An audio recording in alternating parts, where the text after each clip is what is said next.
I think I've got enough seeds. I don't know.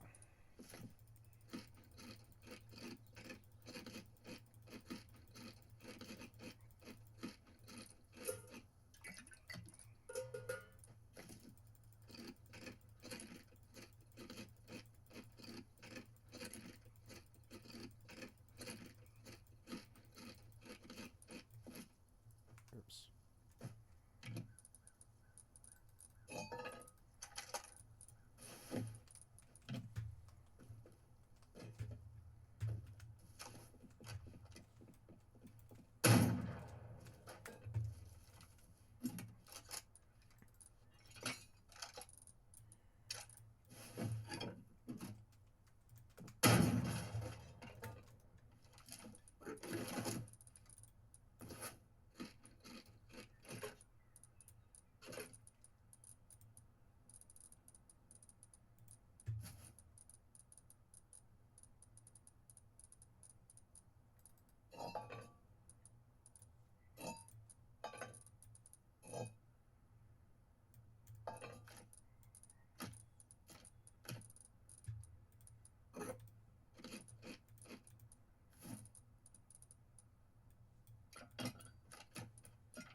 I don't know. My save is good. I want to go investigate my save now for this. If it's an anniversary save, I fucked myself and I need to start over anyways. And that save is no good. I might have fucked up and downloaded the wrong version here. And that's fucking bad. I'm looking for documents, my games. I'm looking for... Oh, Skyrim Special Edition. Saves of... 24. Fucking 24. The date modified. 25. Quick save. 7:26 a.m. At 2:26. That was yesterday.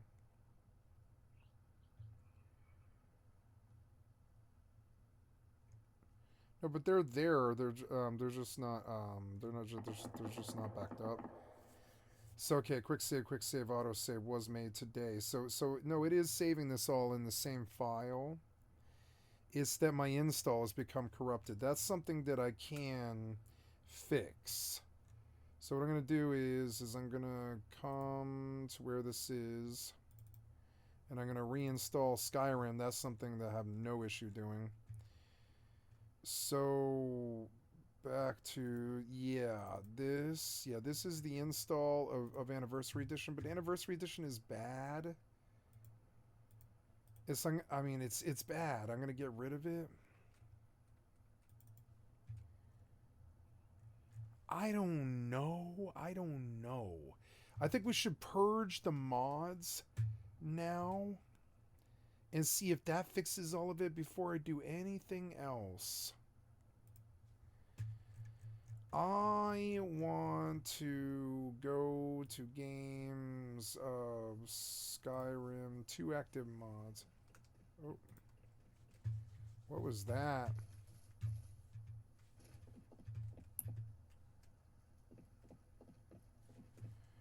What did I hear? I heard something.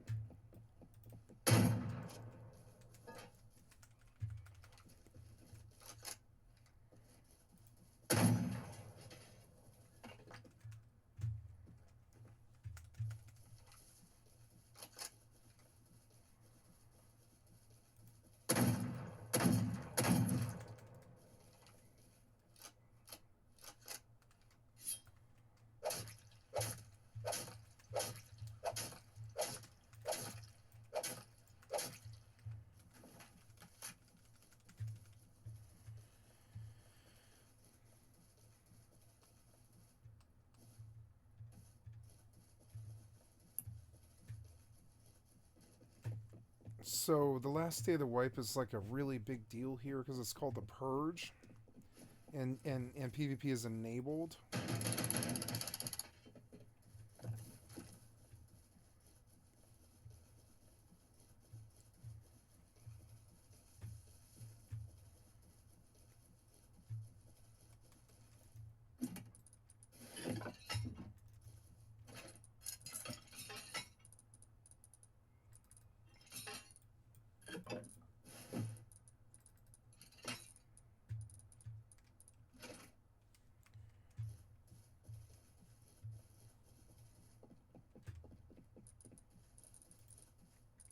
Ooh, I got a smoke signal. Not that that matters. I suppose it doesn't matter.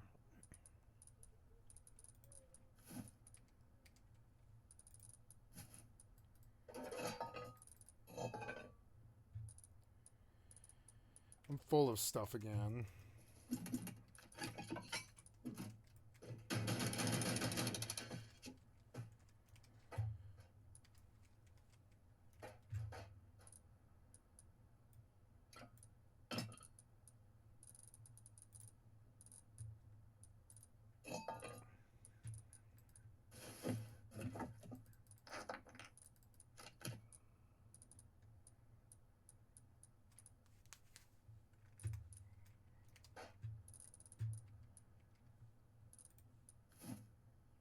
Wait, it did stick the stop sign to that. I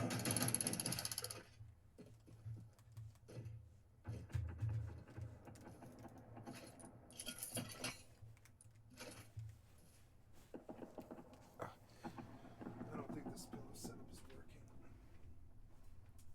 I think it was best when it was like that. Yeah, like that. I think it's best when it's like that. Maybe more like that. And yeah, like that. And then like that. There.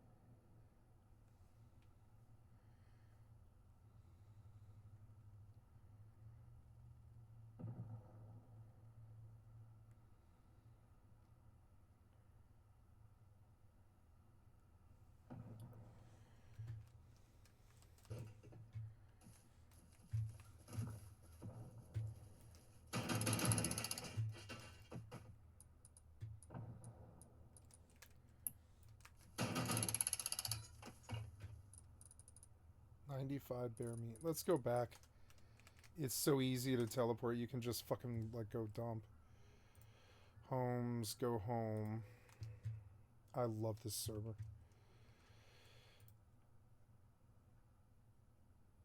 Okay, extension knowledge bases. I want to go to this game. Mods. Purge mods.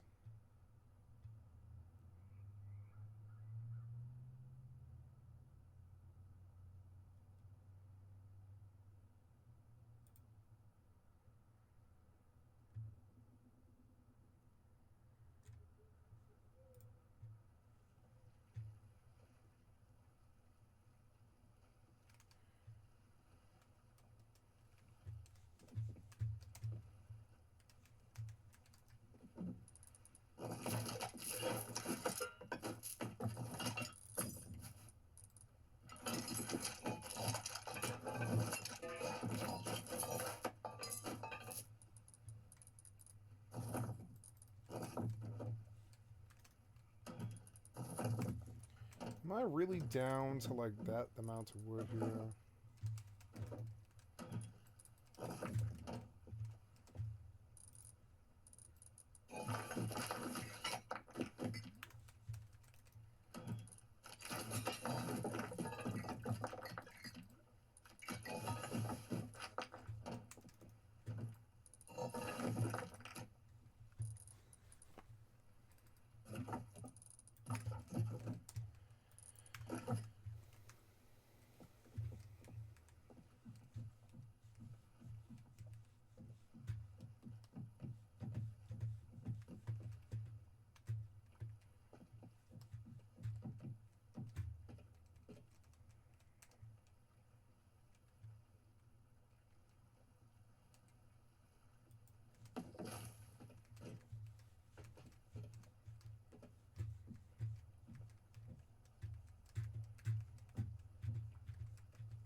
Maybe it was just a lossless problem. We'll go back and look.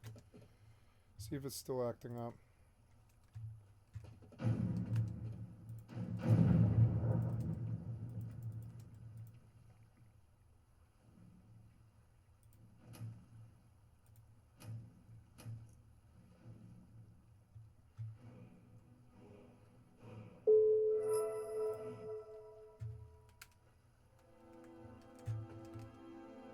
Money?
Please draw the bow.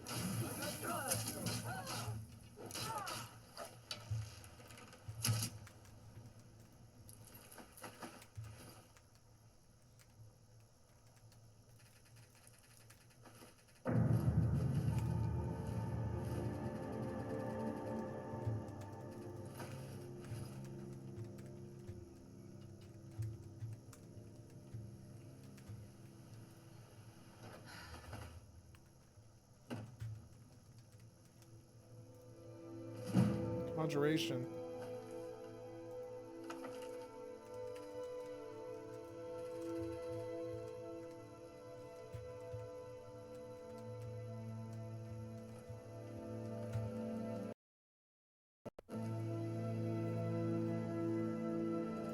Oh, the lossless. God damn it.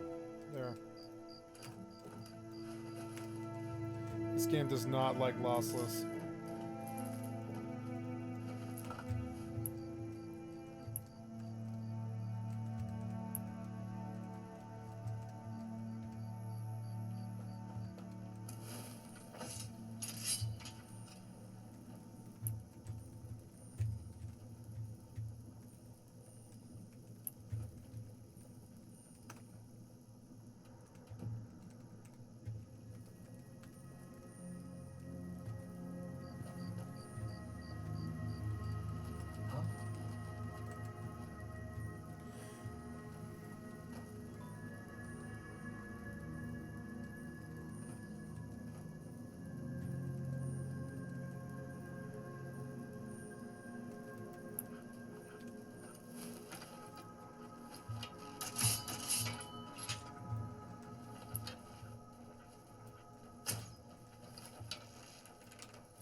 I have a bedroll. Yay.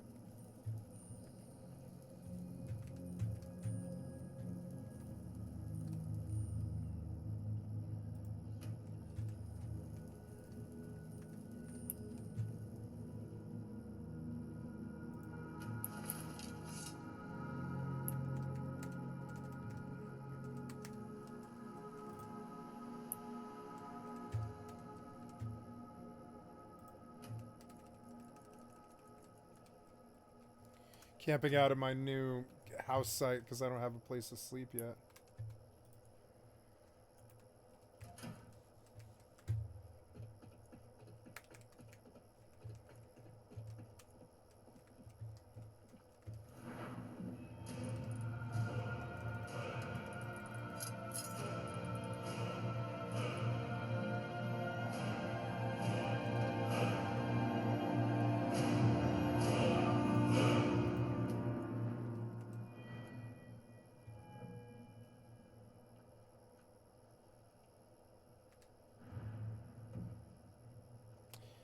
Oh, I have 16 perks. Nice. Nice.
Cool, I love that. That changes Skyrim for me quite a lot.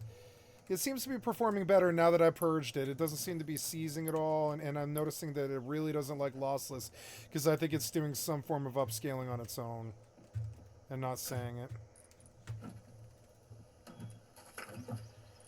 Okay, so wood and... Yep. The Imperialists think we need their laws.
Okay, so cool. Like, so I have to go make nails now, but I don't think this place has a blacksmithy.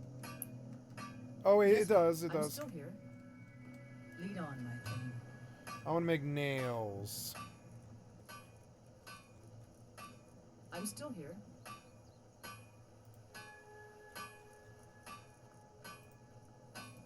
Nails. Here we go.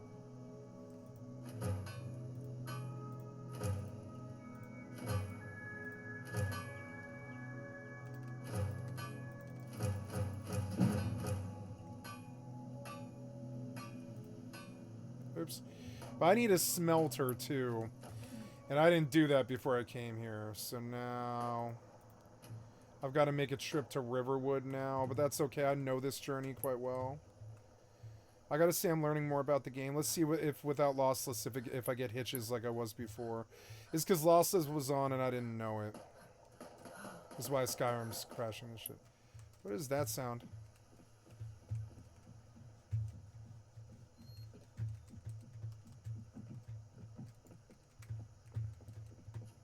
Gotta remember to turn off Lossless when I alt-tab out. Fucking beautiful, and I don't have to rush this at all. I can just like play Rust as I want. I can go on 76 if I want. I can play New World if I want. I can play Mortal if I want. Mortal, I don't want to pay for anymore. I don't think Mortal's good enough. It's too slow and clunky.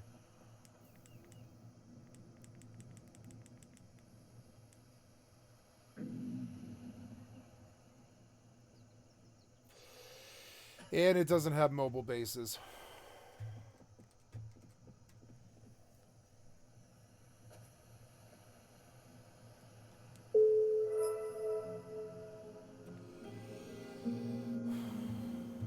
Survival arena game will start in 30 seconds mode nights. Type survival to survive.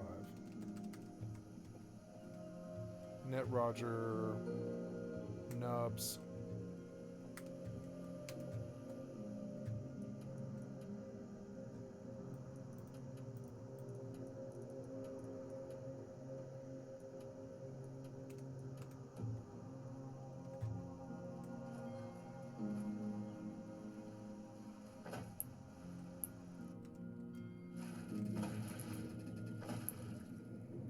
I think I can sell the fish for pretty good.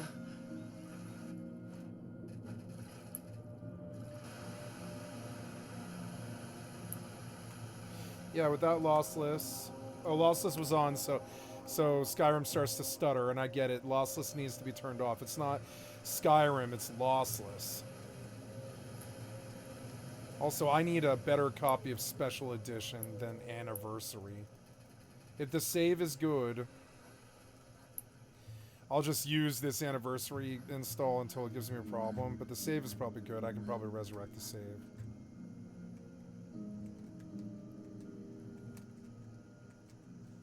I never noticed this was here, this little camp. You can just sleep here for free.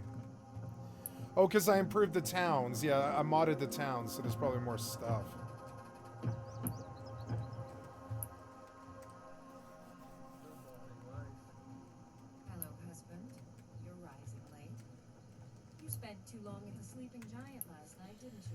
So, Of course, and not just prices. so I am trying to go and use the smelter or the forge. I think it's actually or not the forge. It's the smelter. We have a forge, or no, we have an anvil. We have a blacksmith forge. Oh, they're the same thing. Oh, yeah, and the water is too. Okay, but someone do what? Someone do what? My son's been asked to join the war.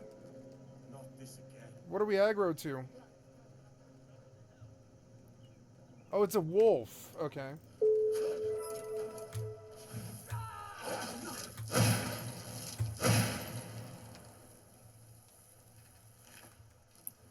Somebody do something.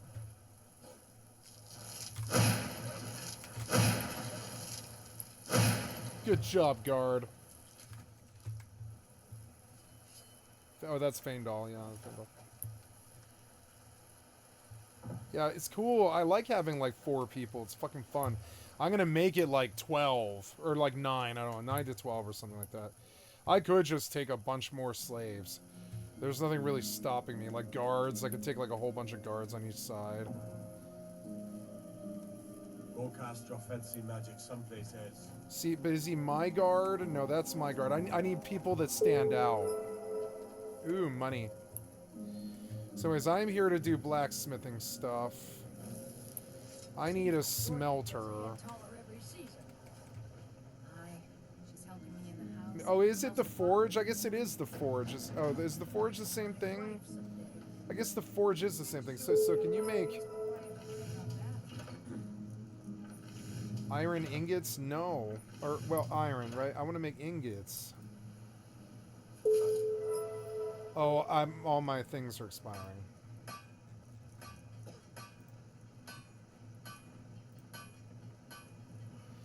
Yeah, but what I don't have is iron ingots. So let's talk to him and sell him a bunch of stuff. Whatever you need. Take a look. Okay, let's pop out and do, you know, I think I'll teleport to the outpost and do...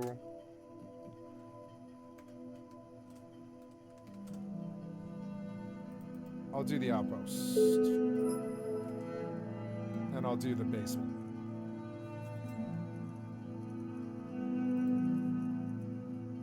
There, I want all 15 of those. Okay, now, I want to sell him stuff.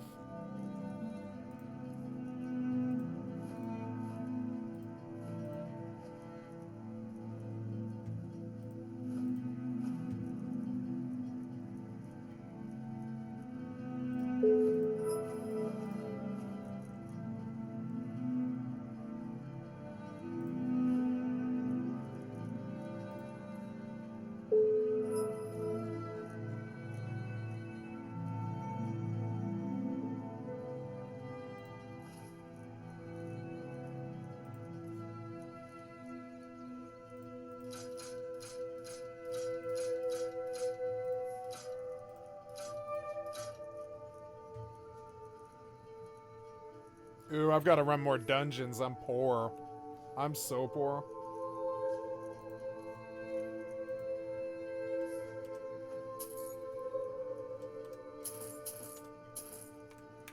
Okay, we can make a whole bunch of nails. Until next time.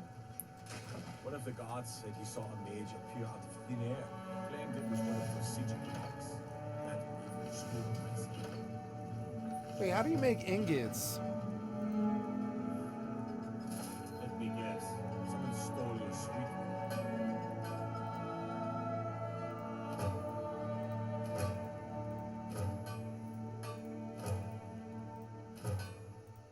I most.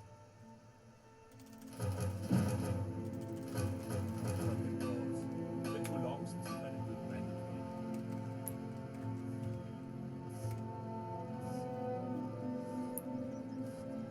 Maybe you make the ingots on the, You looking for a new or the place? workbench? No, that's armor. That's it.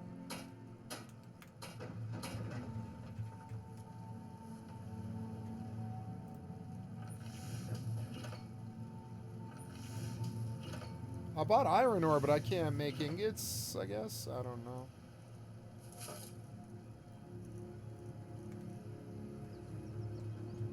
My favorite drinking buddy. Let's get some meat. Not now. If I don't pull night, I'll drink around with you and the sleeping giant.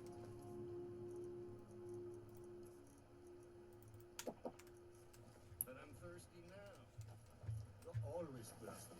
Just like you're always drunk. Shut up, you. When I see a hunter, I should take them. I should just take them. And then I'll have a nice, cool ranger that'll shoot. Yeah, every hunter I see, I should just take them.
Oh, I love this. That's like once human, I can just skip the fucking walking completely.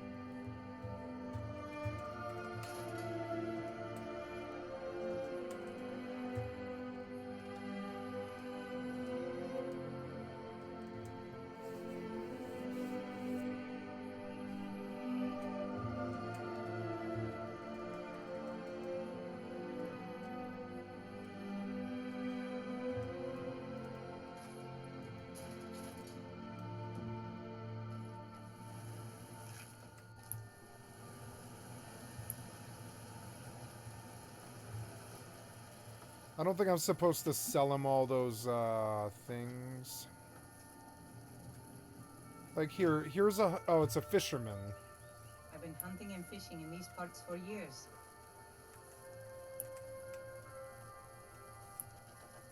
Haven't I done this already? Oh well.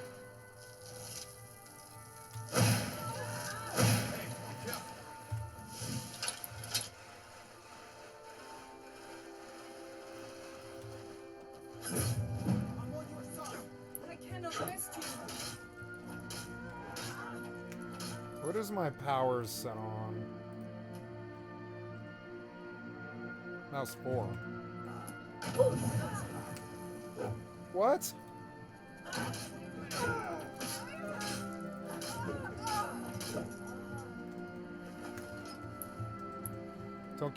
Don't get caught slipping.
Clay deposit.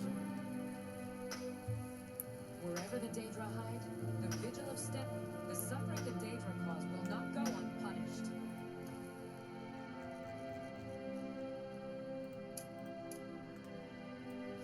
Walk all the way from the heart.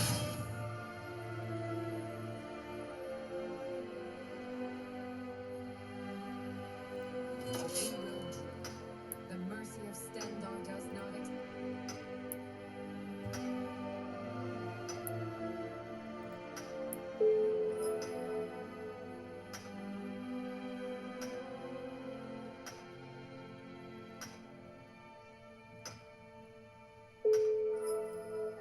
What do you want me to carry? Oh, look. He's got tons of stuff. Let's outfit you. I want you to take the Blade of Falkreath. No. Nope, I want to give you this Blade of Falkreath. And this... Wait, I'm wearing the Dwarven Bow, but I don't like that Dwarven Bow. I want to give you this Dwarven Bow. And an Iron Arrow. Yep. And you seem to like a mace when you first came here. Maybe if I give him the Staff of Mage Light, he'll use it. Maybe, I don't know. Can we give him a torch? Do I have any torches? Or lanterns? I don't know. Loot? No, no. Oh, yeah, I do want to give him a torch. I want to give you just one torch. Yep. And then what else? Weapons and apparel. Let's give him, like, heavy-ass stuff or whatever.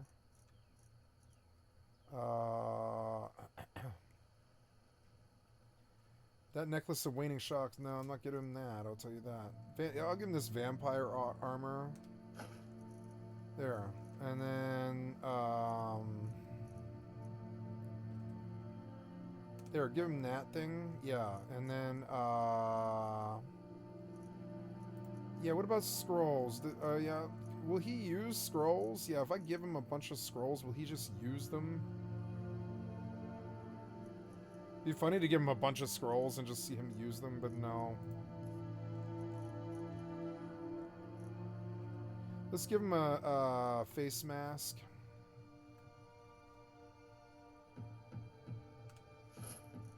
Cool, yeah. And, I guess... Cool, yeah. And now we have another companion. Lead on.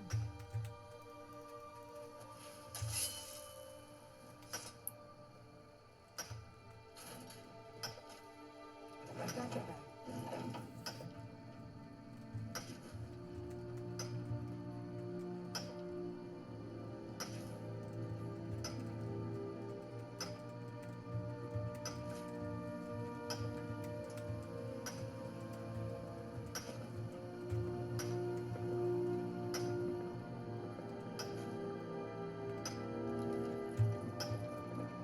I need practice with the M2.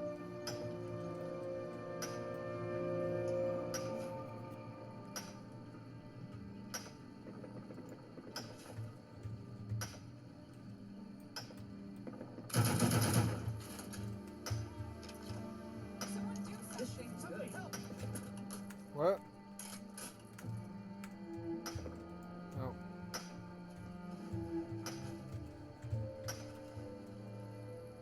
Somebody do something? Fight. Help what? Who's yelling for what? Wait, I want to take you too.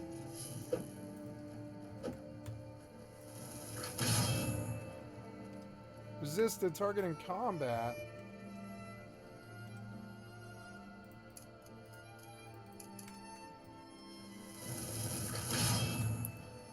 Target in combat with what?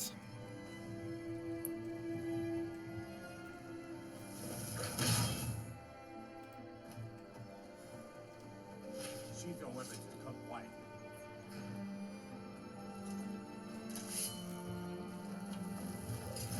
Yeah.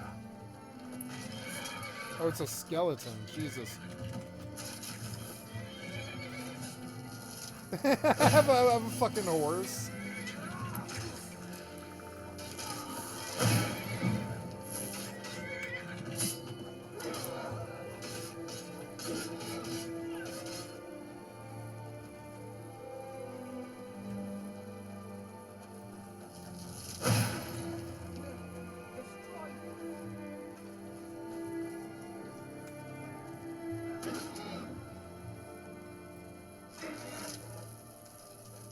What? How? Wow, how interesting.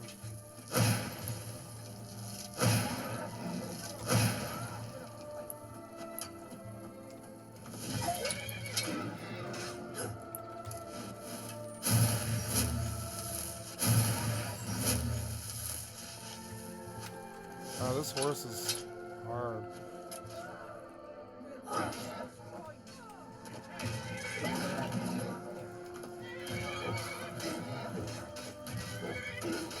What? The horse beat my ass. The next horse I see I'm going to take, and I'm just... Well, no, I don't like the sound. The sound of the horse winning. It's horrible.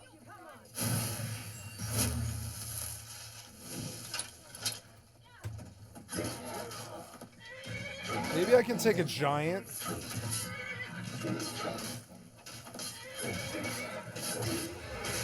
Got some good skill up off him. Vigilant of Stendar, resisted soul trap. So, okay, we have Vigilant of Stendar. Oh, good. Stendar is shooting the bow, which is good. What are we shooting at here? They killed the hunter for some reason. Okay, well, I robbed her. Back to business. Session minute reach. No, I'm going to have to do like a half an hour queue. I might play other games until prime time's over. That sucks. Let me back in. No. Session minute reached. Session limit reached. I got 1.3 million. Not bad.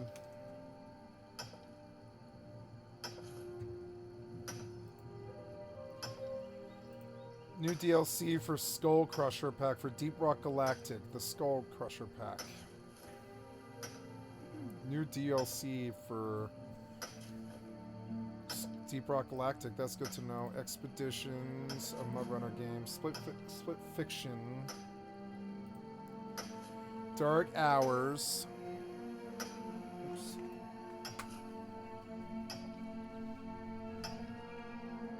Oops, sorry, I didn't mean to bump the mic.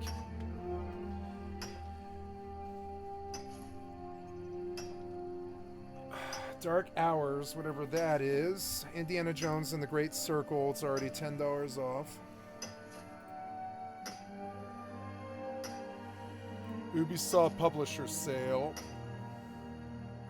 Star Wars Outlaws for $35. Avatar for $23. Anno 1800 for $6.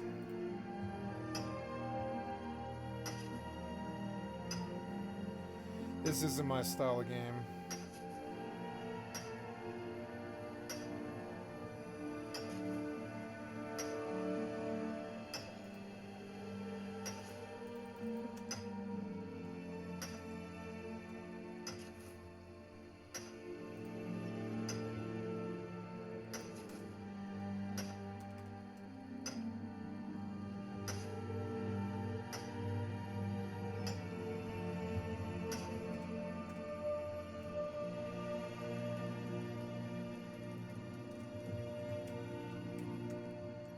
Safe, I hope. They got a lot better about understanding that we were living in Skyrim. And it's never been this good. Like, I would say it's not as deep as, well, it is as deep as, I suppose, as like a Starfield, because it's, while the base isn't mobile, you do get a caravan at the base that lets you go anywhere. And that makes this content very worth doing.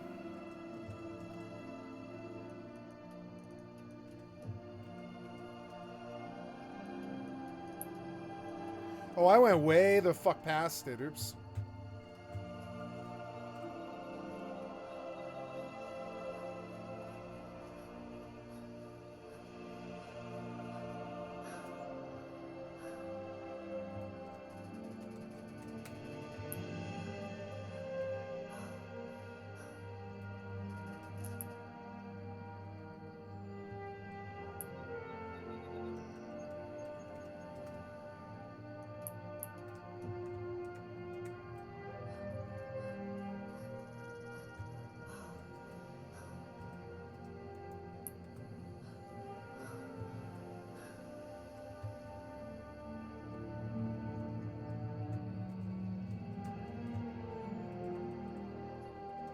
I think purging actually really helped. It's not freezing anymore.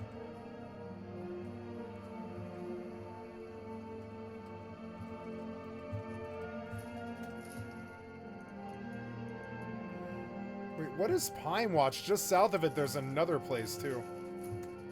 Look, there's another garden just south of it, which is awesome. That I could just plunder all the time. There's like a chopping block here, a tanning rack.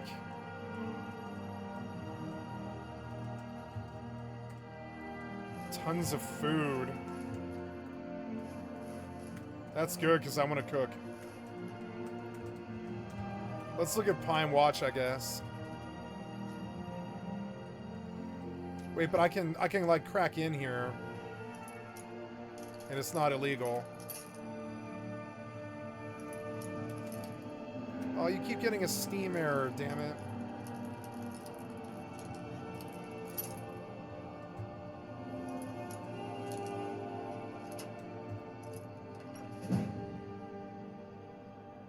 Nice.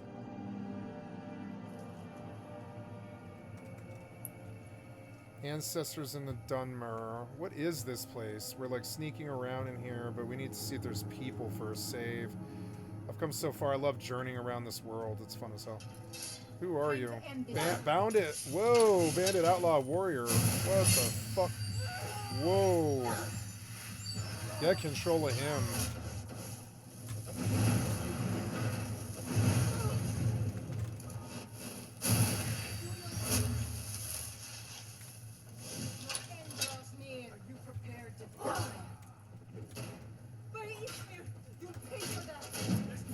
Oh, she killed me while I saved, so fuck you.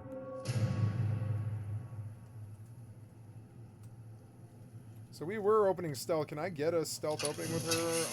With my bow? Yeah. No, my bow is not favorited or something. Wait, it is, but it's not on the right room. It's not on the right thing. Yeah, there.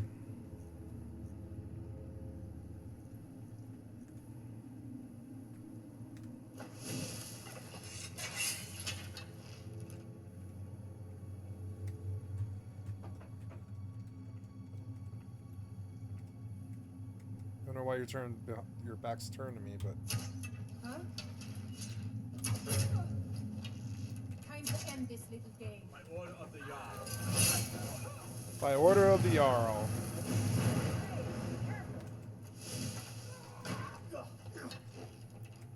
You think I'm afraid of you? Look how bullet sponge she is. She is so annoying. You sucked.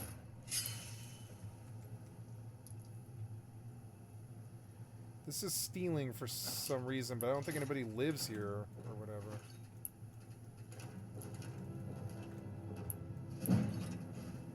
Synergy skill point awarded.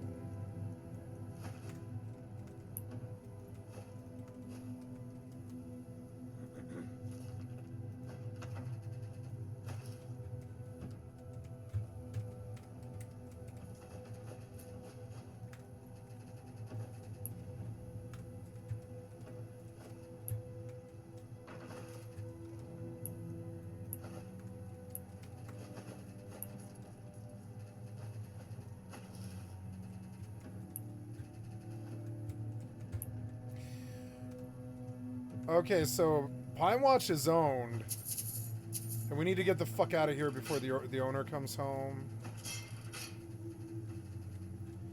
But it's good to know it's here, and it has amenities outside that I believe I can use. I love mega stealing really fast. Because the owners sometimes will come home. They come home, like, it starts a timer. Within 5 or 10 minutes, if you're there, they come home. It's so fucking annoying.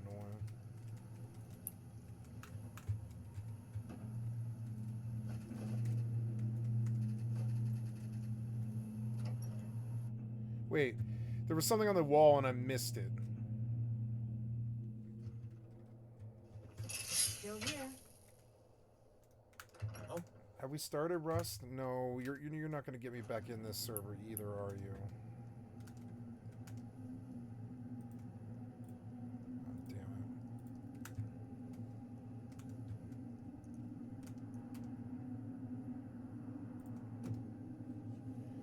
So on the wall by the door is a warning. You have all been warned. You've all been warned about trying to break into my treasure room, but Roars didn't think I was serious. Now he's dead. You've all had your cut of the take already. If I catch any of you dung lickers trying to break in again... Hello? Okay, yeah, I haven't brought it yet. I'll bring it right now, okay?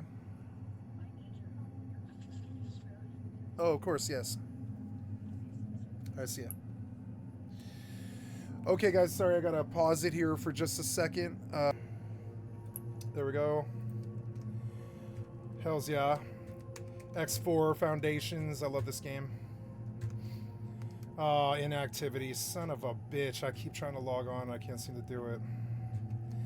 I got logged off this server for probably like the evening.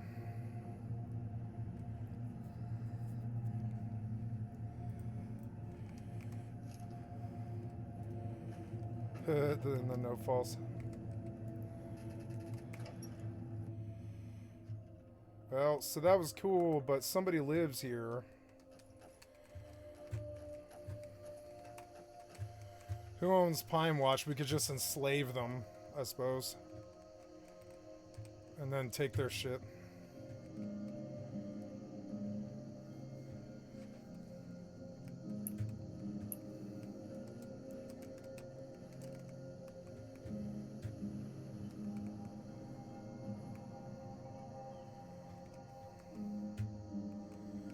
So now I need, I think it's the drafting table. Or not the drafting table, but... Oh, the carpenter's workbench, house, wall framing. The Imperials think we need their laws. It's my thing. Do you... something?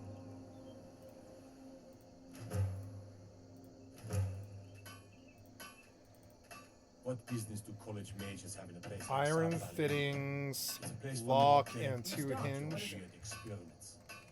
I've got your back.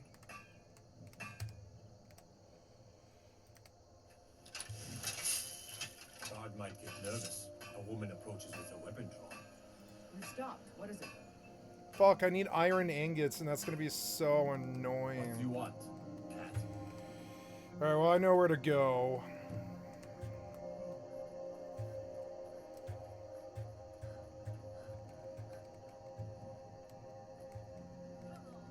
Oh. Save.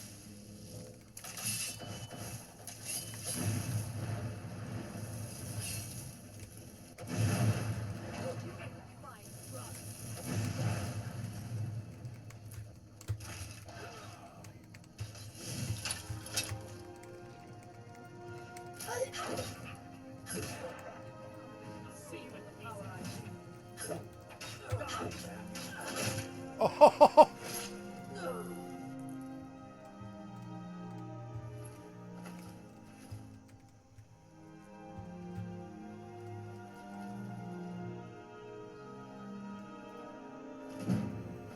Conjuration.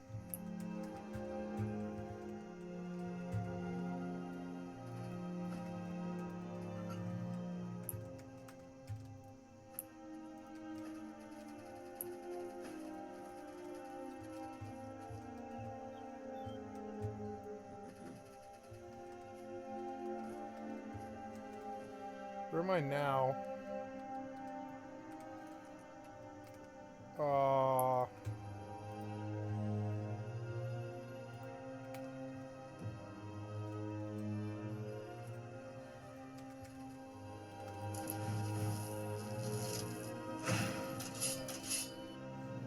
Right in his butt.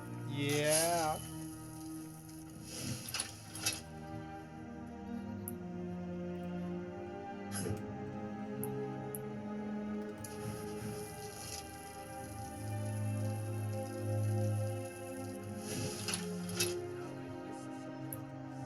And a loyalist.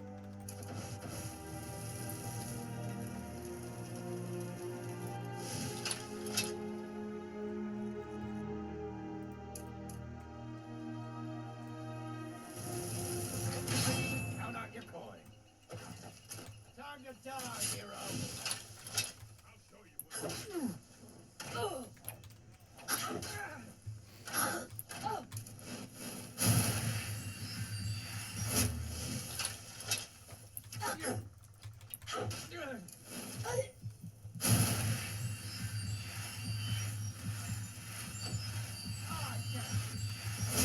Where's the rest of my team? I'm like fighting this guy alone. What the fuck? Oh god. Save. Time to finish this.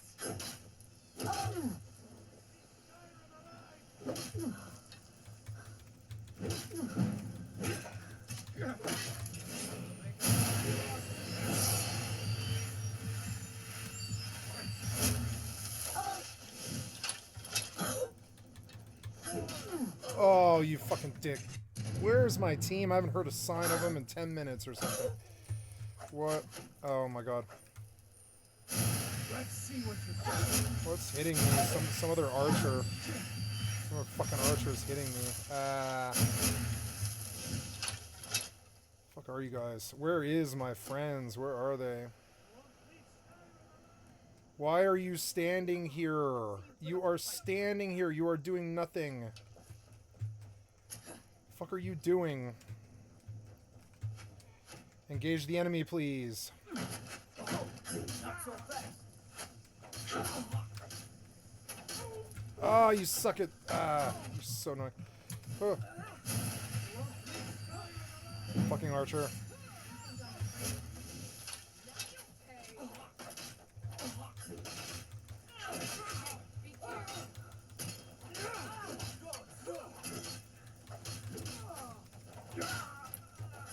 Watch it. Dick. I will destroy you.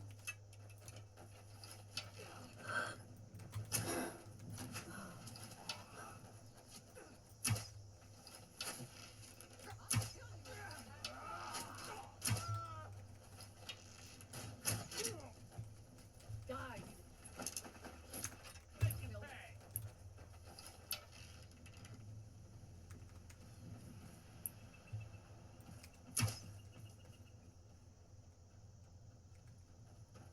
I'll show you a real fight. You've already lost. I'm gonna put you down. That's all you got? I will destroy you.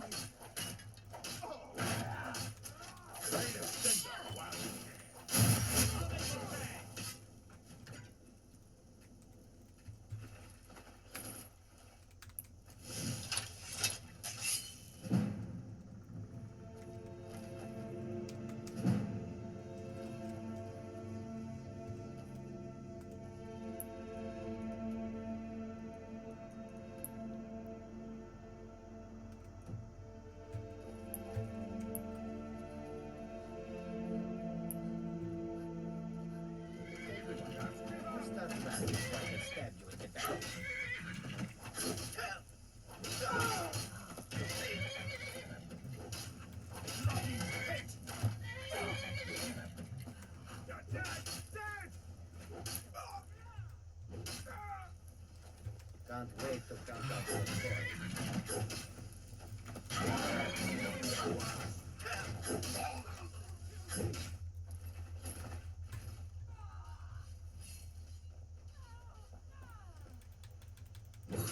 We're routed. Move back.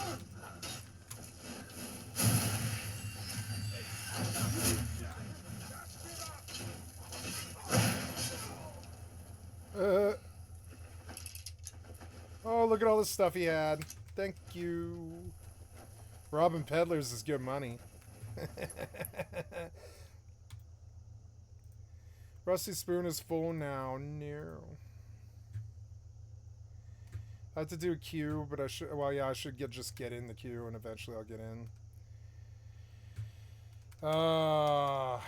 Let's go look at a video.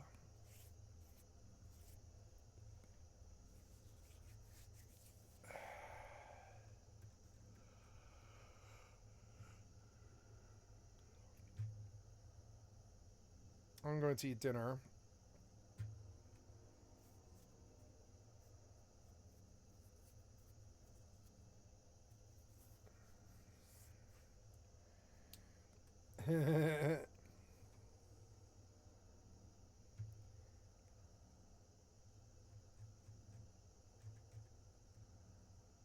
Yeah, we'll watch this.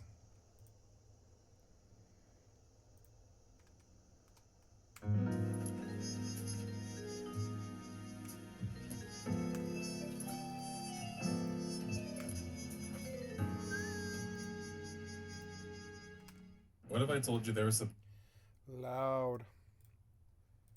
supposed to be an Overwatch clone that actually managed to... Okay, I'm going to get some food. I'll be right back. Oh, good. I can use my microwave. So today we're gonna have whatever this is, chicken burritos or whatever the fuck it is, pork burritos. This will require that dish. Yes, I have two of these. Oh my god. And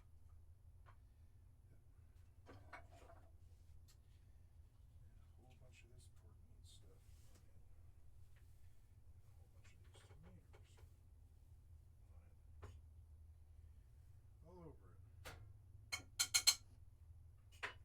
3 minutes, start. Okay, and then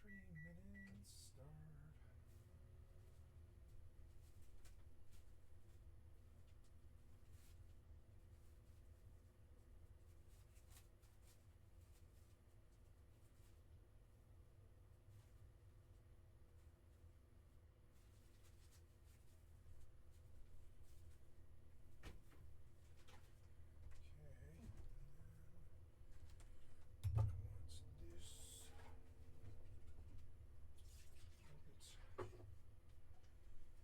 We're to make a nice orange chunk. Ice.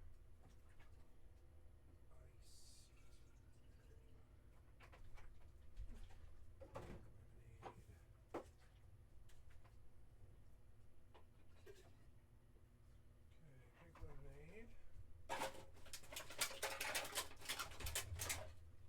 Okay, then ice.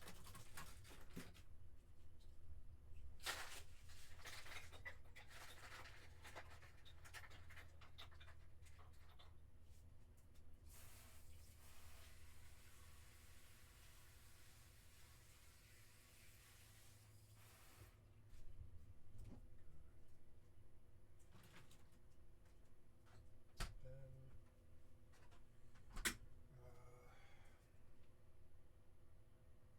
yes, Canada Dry. Just a dash of cream for the flavor, you know?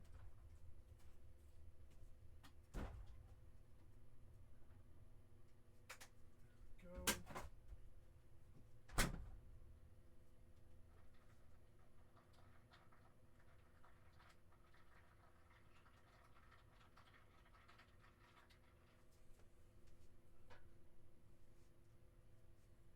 We're gonna cook this for like another 3 minutes till it's really fucking hot.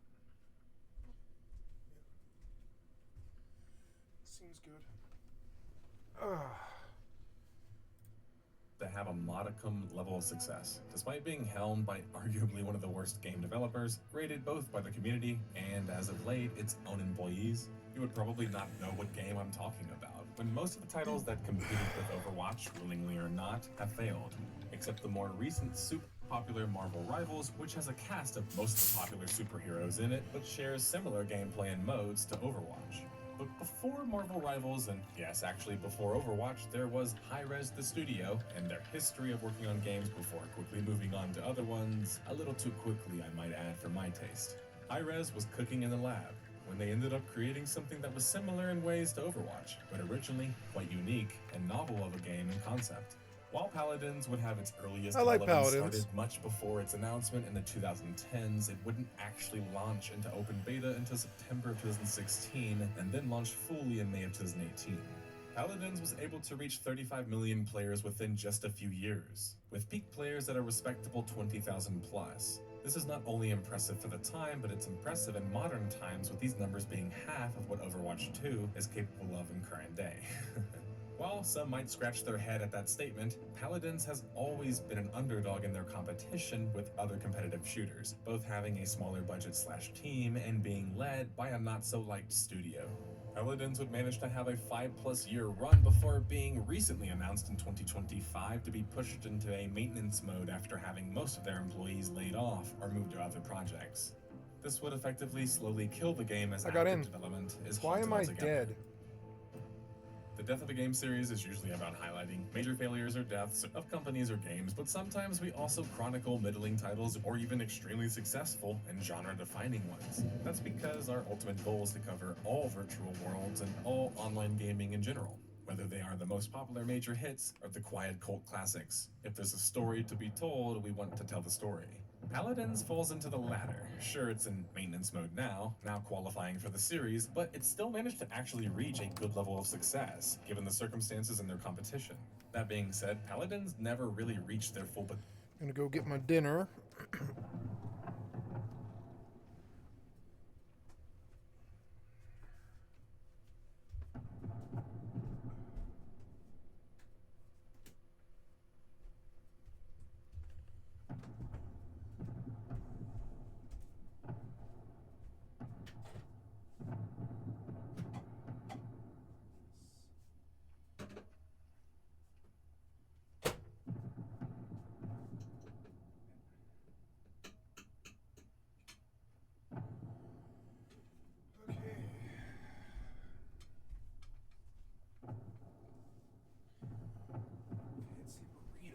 Yeah, homemade gourmet burritos. Gonna be amazing. Yeah. Potential, at least in my opinion, with many game-breaking and changing updates happening within the game's beta phase before it ever even launched. On top of this, Paladins has remember had to where I battle was. against other issues uphill that kept it from being even more competitive with Overwatch and the like. Pay attention as the video unfolds, as clues will pop up here and there as the timeline progresses until its termination. Once that happens, we will have a final 5 deduction supply where we signals combine for some all of the reason. clues and bits of evidence and crack the case. Without further ado, detectives, we have a case to carry on with. So choose and customize your champion and their cards, and let's complete the objectives. The story begins with the rumblings of a new project for Hi-Rez, following the inability to turn a profit on their more recent online sci-fi shooter of the time, Global Agenda. Hi-Rez, being privately funded, needed to switch gears. While some of their team would move on to Tribes of Sin, before abandoning that at the first sign of trouble too, like they did with Global Agenda, not like I'm holding a grudge. Hi-Rez! The remaining teams would work on Project Aurum, which was a fantasy-styled action shooter of sorts, and you can actually see some early footage of it here. Project Aurum would spawn Smite, and what would remain of the team would go on to form the basis of Paladins for Hi-Rez. The team tried a sci-fi approach originally to give some love to their Global Agenda roots, but would settle on a more fantasy theme ultimately. Overwatch. Yeah, it took me all of like one section in the main body of this video for me to mention it again. It's going to be a boogeyman, but I promise I'm only going to keep comparisons to the beginning of the video as they have very similar timelines pre-launch and at launch. Paladins is historically seen and called an Overwatch clone, but according to leadership, Project Aurum was started back in 2012, and thus development for Paladins and Overwatch was actually rather similar. Well, if you just count Overwatch itself, which doesn't make sense because when Hi-Rez Todd Harris talks about it, the co-founder and main director of the game, he states that Paladins came first because of Project Aurum. You can just merely reply or state that, but Overwatch started with Project Titan, which was like pre-2010. Anyway, the comments will be filled with this kind of like comment, but let's get it out of the way. Overwatch is an older game in idea, but Paladins gets unfairly maligned regarding being an Overwatch clone. In development, at least. That's because at some point there was a patch and update that kind of made that worse. Overwatch would be officially announced publicly November 2014, and Activision Blizzard would spend the next year building up the hype for... I don't know why I died, and I don't know what happened to the items. Maybe I did dump out, I guess. I don't see an indication on the map that I died. And I don't know where it would have been if I did.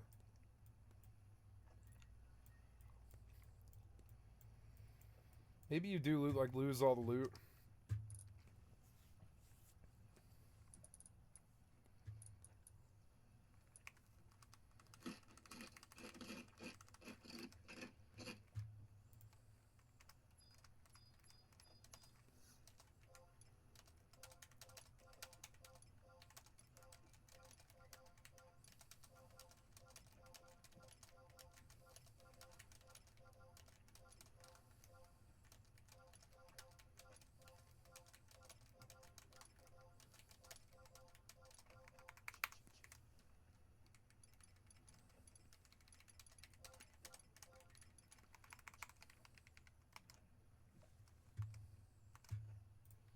the game through the release of character trailers and lore packages. This would cast a shadow over the industry, with grand expectations now, well, expected. Anime level ones. I mean, these shorts were amazing. Paladins would be announced the following year, August 2015, and wouldn't have the same level of hype and marketing, and that could be seen and felt from the start. At this point, while many might assume, including those more savvy with business, that Hi-Rez should just assume the business corporate decision of being the second or the third best, which still pays extremely well. But Paladins was actually still on its own path largely at this point, and was working towards its own unique identity.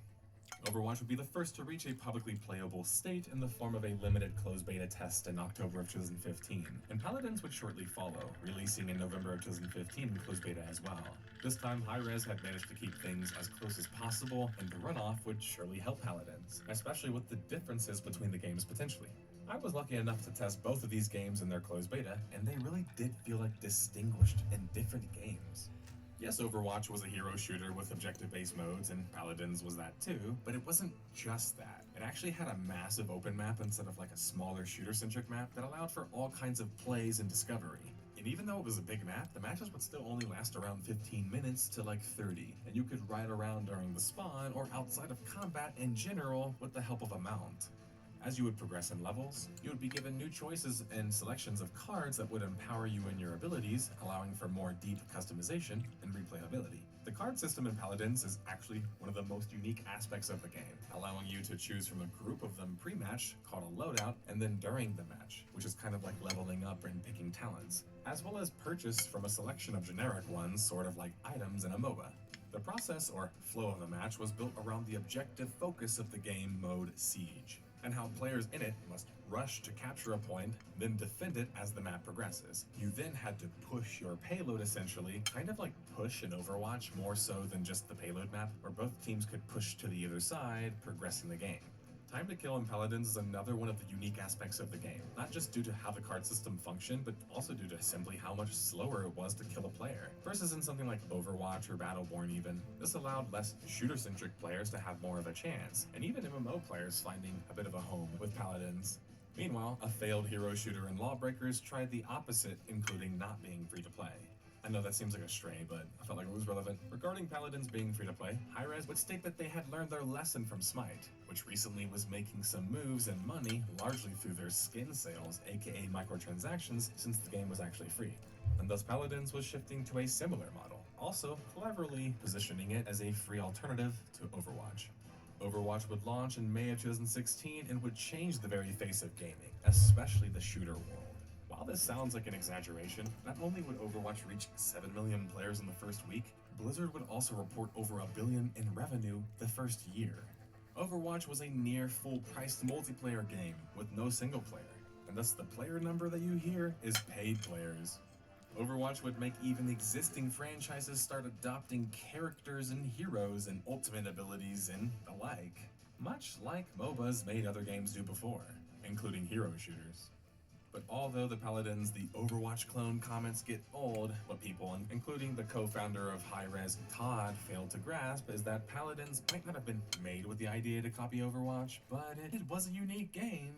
But a major change would happen in closed beta following the incredible success of Overwatch, I might add, August of 2016, with their CB30 patch, which would essentially turn Paladins into Overwatch. This is impossible not to notice, whether from afar or even as a player. Not only with things like the BRB. Put my dinner away.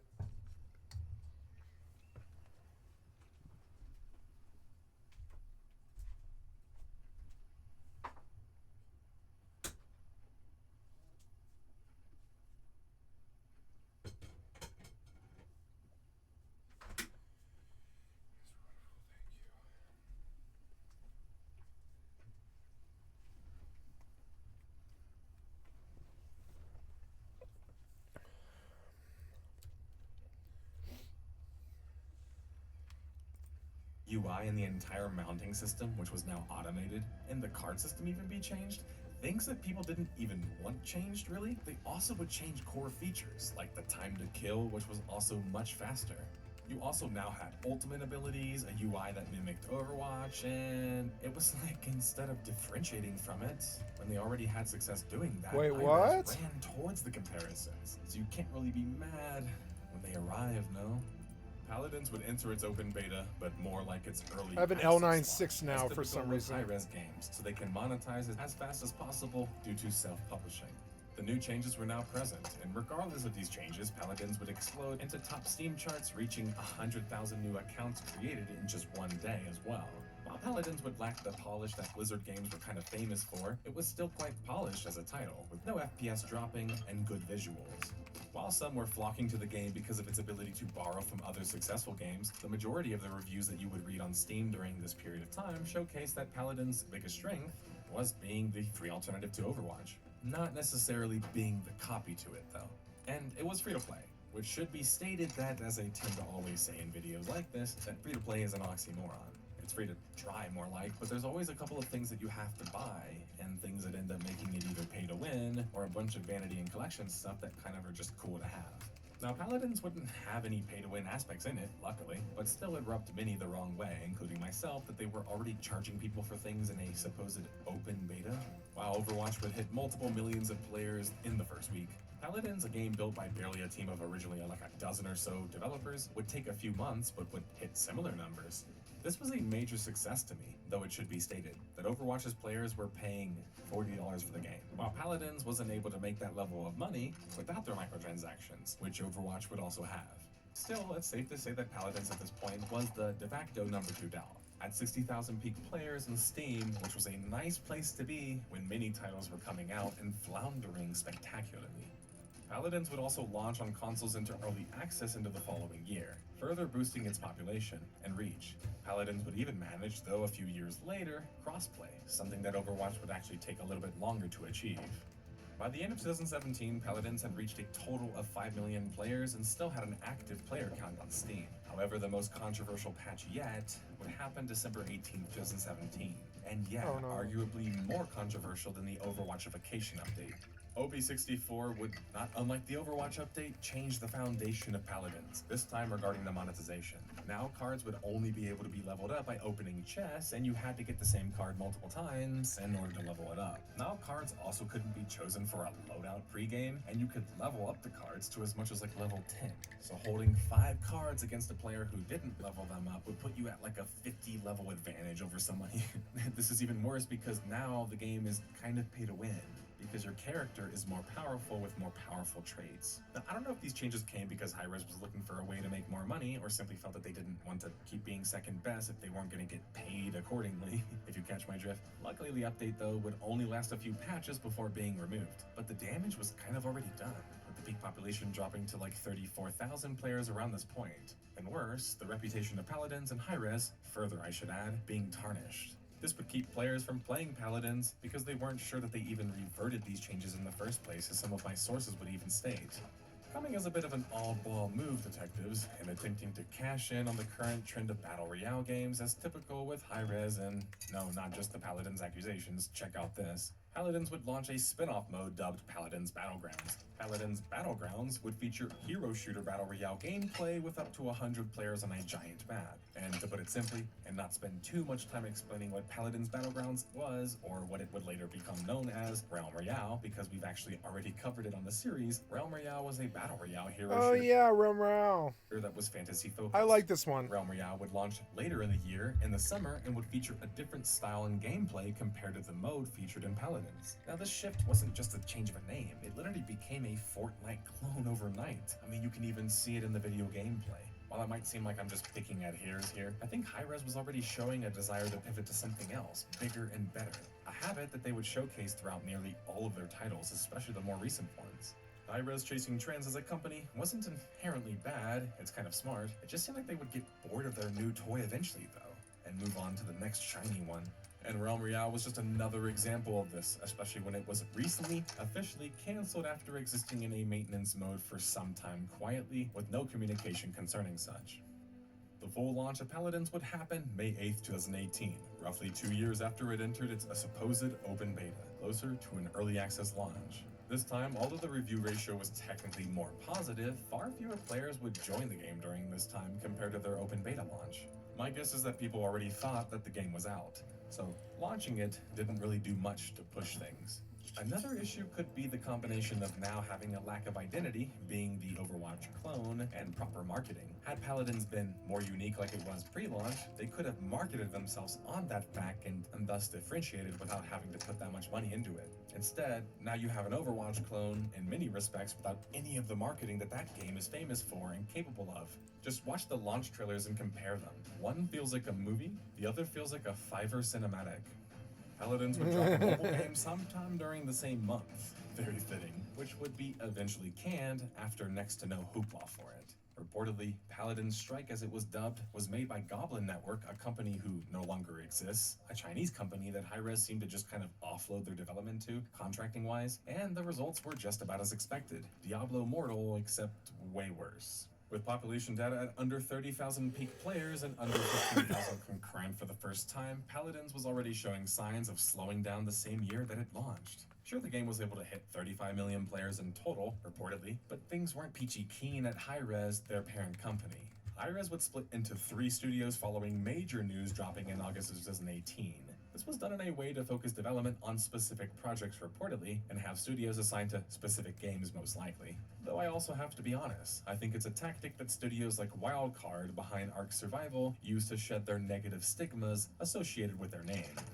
Evil Mojo Studios was put in charge of running Paladins, something I found interesting when trying to find out more about the team behind Paladins, aka pre-Evil Mojo and post-Evil Mojo. And to be honest, it's really difficult, detectives. The team is very small, and very likely always has been, likely contributing to why it seemed a bit outmatched, not just budget-wise, but content-wise compared to Overwatch. The worst, to me at least, was that it seemed like those working on Paladins in general, besides a few key figures like the art director and a couple leaders, were rather inexperienced. And I would argue even like a junior-level team. Mind you, sometimes credits aren't accurate online, and maybe some of these developers disappeared into the ethos, but I think that it's actually indicative of why Paladins never felt like it had its own full identity, because it never really had its own full team. That just screams we made, or at least changed this game to keep up with the trends, and also showcases the historical inability for Hi-Rez as a company to maintain their talent when they would have them. Hi-Rez wasn't going to be able to compete with Overwatch and other live service shooters with such infrequent updates too. I feel 2019 was the year that this really changed for Paladins. We actually would see a number of named and advertised, partly, updates, starting with the Pirate's Treasure update in September of 2019.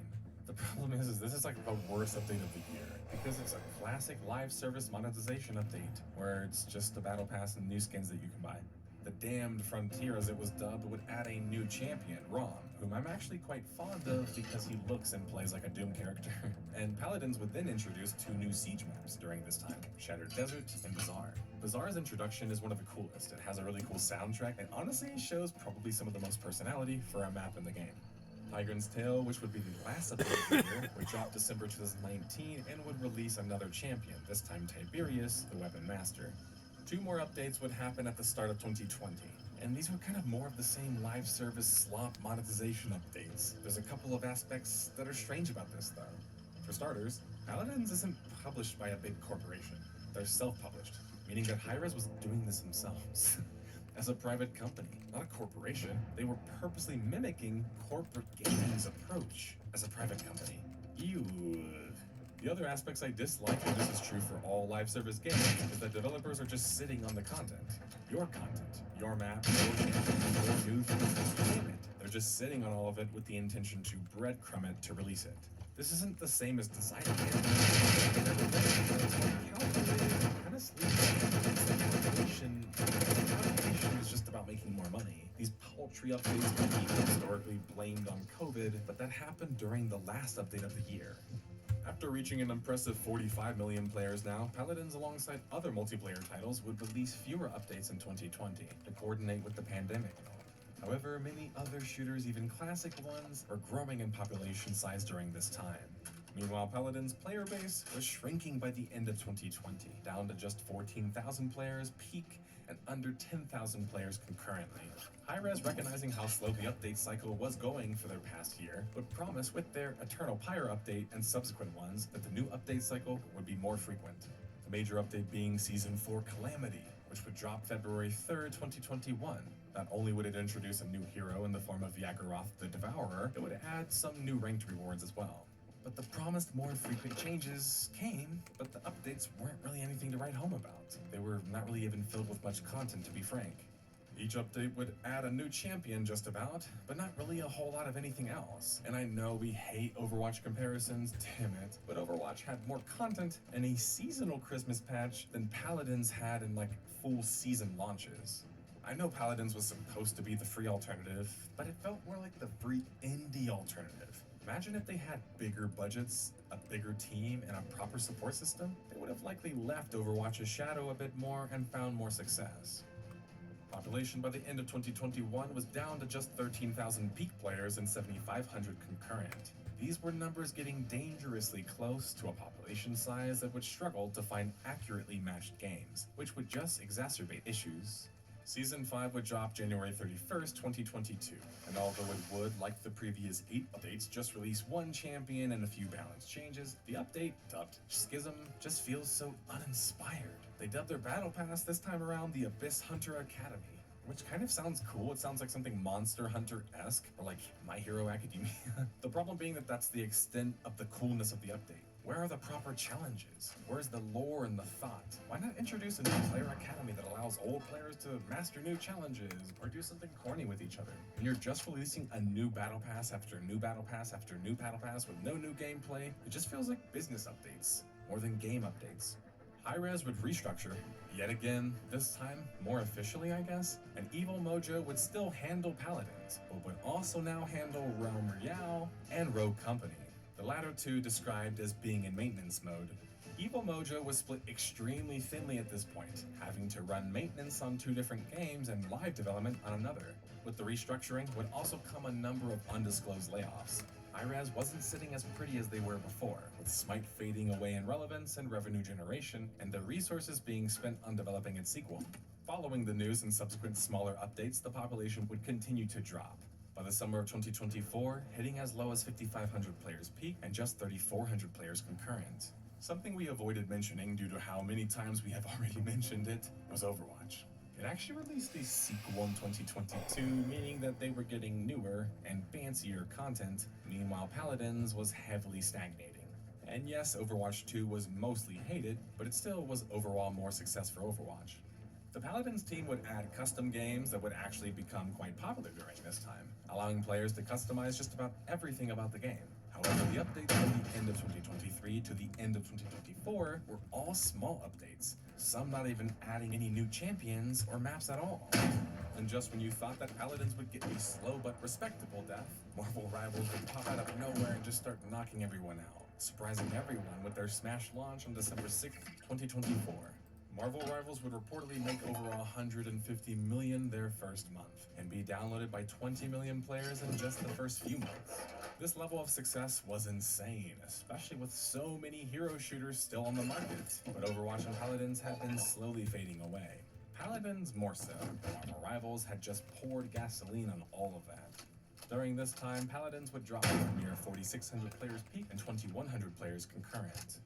Smite 2 would launch for Hi-Rez at the end of 2024 to quite mixed reviews, due to how the monetization was handled regarding skins not carrying over. Now personally, I think that's not really a good reason to hate a game, though I understand why people would for that reason. It's also like when people try to hand-wave things and say, oh, it's just the same game but a different engine, except the engine is completely different and improved, and it feels that way.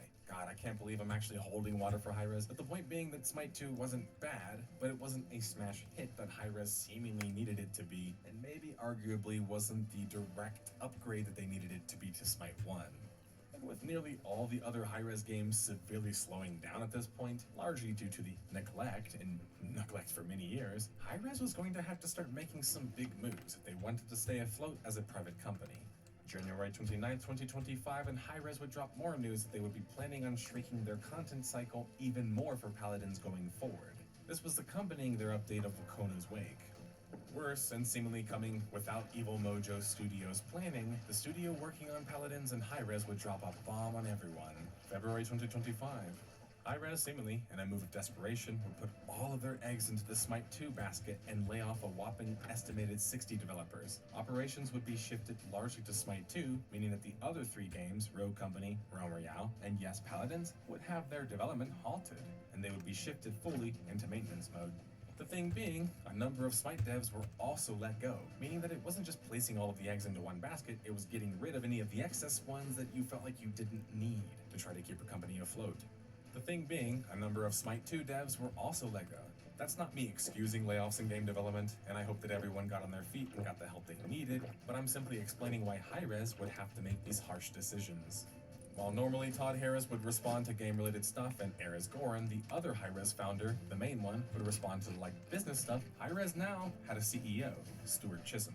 Stuart had actually been a part of Hi-Rez for some time, helping both develop Tribes and Smite, but now, as fans were calling it, sort of accurately speaking business-wise, Stuart had become a mouthpiece for Hi-Rez, and a bodyguard for criticism, like typical of a CEO for the founders of the company. Chisholm literally brags about being a leader in games as a service on his LinkedIn, and when receiving negative publicity for the layoffs of the following year, would delete his Twitter account altogether. Both of these things should tell you all you need to know about the guy. But sadly, Hi-Rez at the executive level has always been filled with these types, and it's a shame. I say it every Hi-Rez video, but Hi-Rez really has a potential as a studio to do so much more.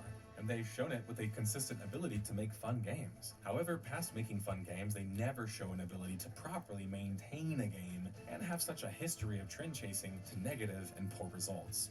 While for many years, I would always try and observe Hi-Rez and their actions from a video game perspective and video game studio lens. My newest theory is just simpler. Occam's razor. I think the people in charge of the company found gaming as a place and realm to make money in, and with. I don't think they really have a loyalty to gaming in the same way that other indie or private studios might have. Nope. This would explain their desire to over-monetize all of their games and how they show little desire to keep development trucking don't when care. the going gets rough. No. They also have some of the worst PR I've ever seen from a company. I mean, the founders and CEO are all heavily disliked. Just read Reddit or Twitter comment sections for 5 seconds and poof. I don't think Hi-Rez will ever learn from their lesson, and not at this point, with how stuck these grown men are in their ways. The only thing that we can hope for is the painless transition for those who work with them and were let go in the past few years. Their recent reception to the criticism regarding Smite 2 is another good example of this, or their non-response, as typical of Hi-Rez. The ironic thing is that they have tons of community managers working at the company from previous companies. It's just that one of them is Daybreak. While Paladins is still technically trucking, its development has all been halted, and it's at a mere 3,300 players peak, 1,700 players concurrently. The only silver lining is a possible sequel. And well, that's not really a silver lining with how Hi-Rez just handled Smite's sequel. In fact, I might even have given Paladins players jump scares with that statement. Because how is it a silver lining to have your emotions tugged around with the promise of things being different this time? Even if you have some fun with it, it's like being with an abusive partner. Sometimes things are good, so the good is supposed to outweigh the bad. That's what being a Hi-Rez supporter is like, or a gamer for their games. It was like an abusive relationship, where every time a new game would come out and you had fun, you felt like things were going to be different this time. Well, things were never different, unless changes are made and put into practice. And if the core of something or someone is rotten and not willing to change, it takes a lot more than a few fancy moves to put that away or change that fact. If you buy a Hi-Rez game at this point, you're basically subjecting yourself to this treatment again and again. No matter I how buy many it, new but aren't they company all names free? They come up with. This is accompanied by them. Aren't their having games interest in all just free? making your money, not forming a relationship. You mean with spend you money and on their not game? servicing you Yeah, don't properly. spend money on their game, but The music's playing. Their great, games are but free. detectives, let's get to cracking this mystery for good. you're a little The timeline harsh. has terminated, and we have gathered more than enough clues to solve this case. And so, if you missed any along the way, why did Paladins get its development halted, and why did it fail to reach the heights of success that it could have? Well, Hi-Rez decision-making, classic.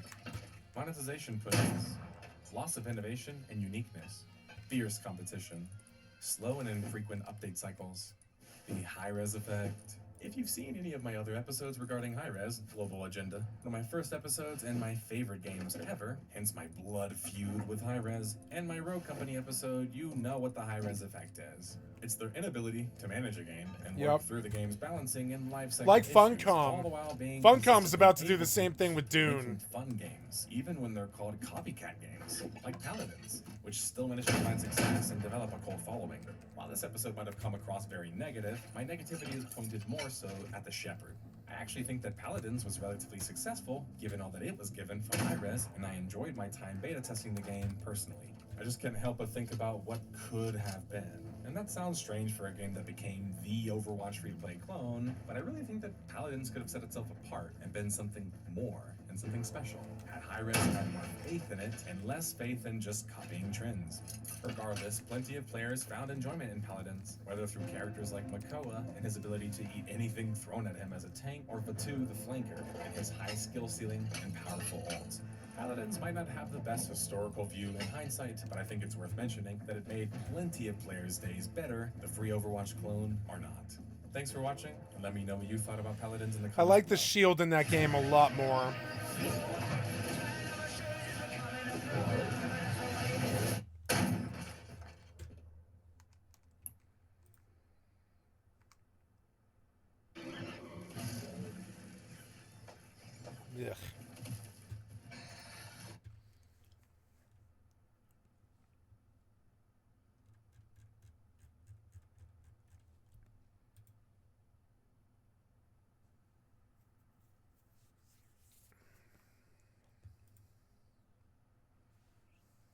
I figured I'd talk about this today, just a quick and easy topic, because people do keep asking me, and I've had a fever for the last 2 days and I've been in bed, so just want to get this out of the way, and maybe it'll be a little bit dry. Stars Reach, right? I'm the Kickstarter guy, I'm the MMO guy.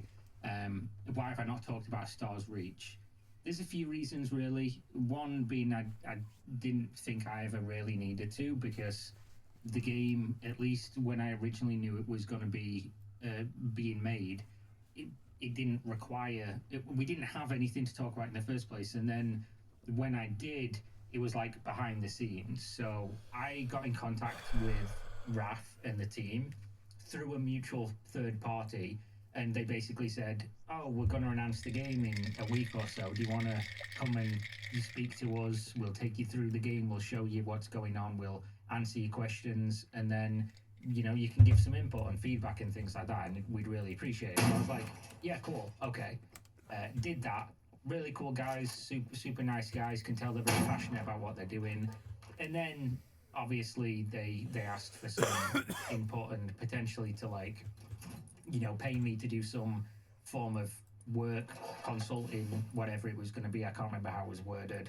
And I simply did what I always do, not reply to their emails or DMs for multiple weeks at a time, and then said, no, I'm good, thanks, actually. And the reason for that is because whenever I've got involved with any game behind the scenes, it's made me feel a little bit weird. And also, the one time I became friends with people, or spent any kind of time with somebody behind the scenes that was making a game, it didn't end super good. So I just decided not to get involved in this stuff, especially because I'll say this to everybody who ever asks me this stuff. I'm not a game designer. I'm not a game developer. I'm literally stupid as fuck, and I just make videos talking about my opinions. So definitely don't ask me for input on anything or related to this. And for the people that reach out all the time asking me like, oh, can you give me input on my Kickstarter? No, never. I will never give you input on a Kickstarter, because you would then use my expertise, if that's what we're going to call it, in Kickstarter and all the projects I've looked at over the years and deep dived and interviewed people about, etc. You'd use that to potentially raise more money for a product I can't guarantee will ever exist. So never going to do that. Please stop emailing me about it. But basically, with Stars Reach, money's never changed hands, so there's no bias here. Apart from the bias of I think Rap's a nice guy. I think the people working behind the scenes on this are really into it. And also, it's probably the closest we're ever going to get to a Kickstarter MMO that will launch and do well, because, as we'll get into in a minute, this Kickstarter is not like, oh, we need X dollars, and then for that X dollars we'll be able to release the game and it'll be finished and it'll be amazing, blah, blah, blah. This game it's already had multiple years of development. It's already had tens of millions of dollars of private equity, Tens of or, millions. however the wording is of the investment privately in the game, and it's in a pre-alpha state and people are playing it. Some people like it, some people don't. It's the nature of video games in and of itself. And I guess that's the first point of criticism that I will always levy, and it would be unfair for me not to do it here. that any Kickstarter that's like, oh, we just want to gauge interest, so that's why we're raising money, and here's a small sum of money that we're trying to raise. I'll always think that's weird. I understand why they're doing it in this case, and this is provable in their case. This isn't just like some random people who have never raised money before from private equity or whatever. These are people who understand the games industry, have tenure in the games industry, and have also been working with a strict budget for multiple years now to get to where they've gotten. So it's, I guess, unfair not to mention that I do find that stuff weird, but at the same time, like, totally understandable. And one thing contextually that a lot of people don't understand when they come to criticize things like this, and by this I mean raising a relatively small sum of money for what is going to need a lot more money to finish, is that realistically in the games industry right now, we are in the first ever, for like multiple decades, shrinking period of revenue and investment into the games industry. So where this project could have probably continued getting investment without any kind of like push for publicity or, oh, we can reach thousands of backers so people want this, will you invest with us now?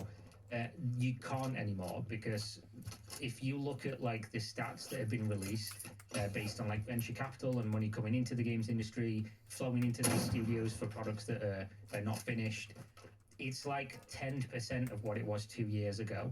People are just not putting money into gaming projects anymore due to the decline in revenue and increase in revenue in other sectors in the world in entertainment. So it's like where the money's being made is where the investor money flows to, and currently in the video games industry, it isn't that. So with that being the case, I understand why they're doing it. With that also being the case, there is a good chance that they raise this money, and this is always going to be the risk. They raise this money. We've seen this a million times. They say, okay, now we've got a baseline. We know people want the game. We know they're going to put their money where their mouth is. Let's try and get some more investors on board. And they don't, and they can't, in which case the end result is going to be what? The game not coming out? I don't know. I have no insight on this in terms of speaking to the team or anything. I'm not going to either. I'm just going to give what makes sense in my brain. And then maybe if we find out later on, we'll let you know. But that's going to be a risk, and always will be. In terms of Kickstarters in general, on principle, I will never, ever, ever back a Kickstarter for an MMO. I back Kickstarter for games all the time. Furniture, coffee products, all kinds of shit. Physical products, Magic the Gathering artists making altars, like all kinds of stuff. I'll never back an MMO for a Kickstarter. Even if this is the most likely to come out and the best one. I just won't do it on principle. I've covered way too many of these things. Even if I know everyone involved has the best of intentions, I just know how difficult the MMO industry, the MMO genre is compared to everything else. And I would never suggest anybody else do it as well.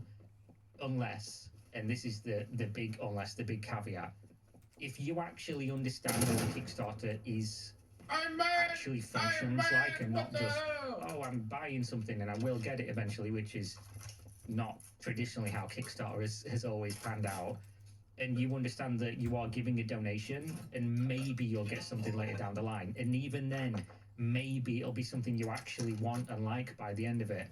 Then feel free to like do what you want to do with your hard-earned money.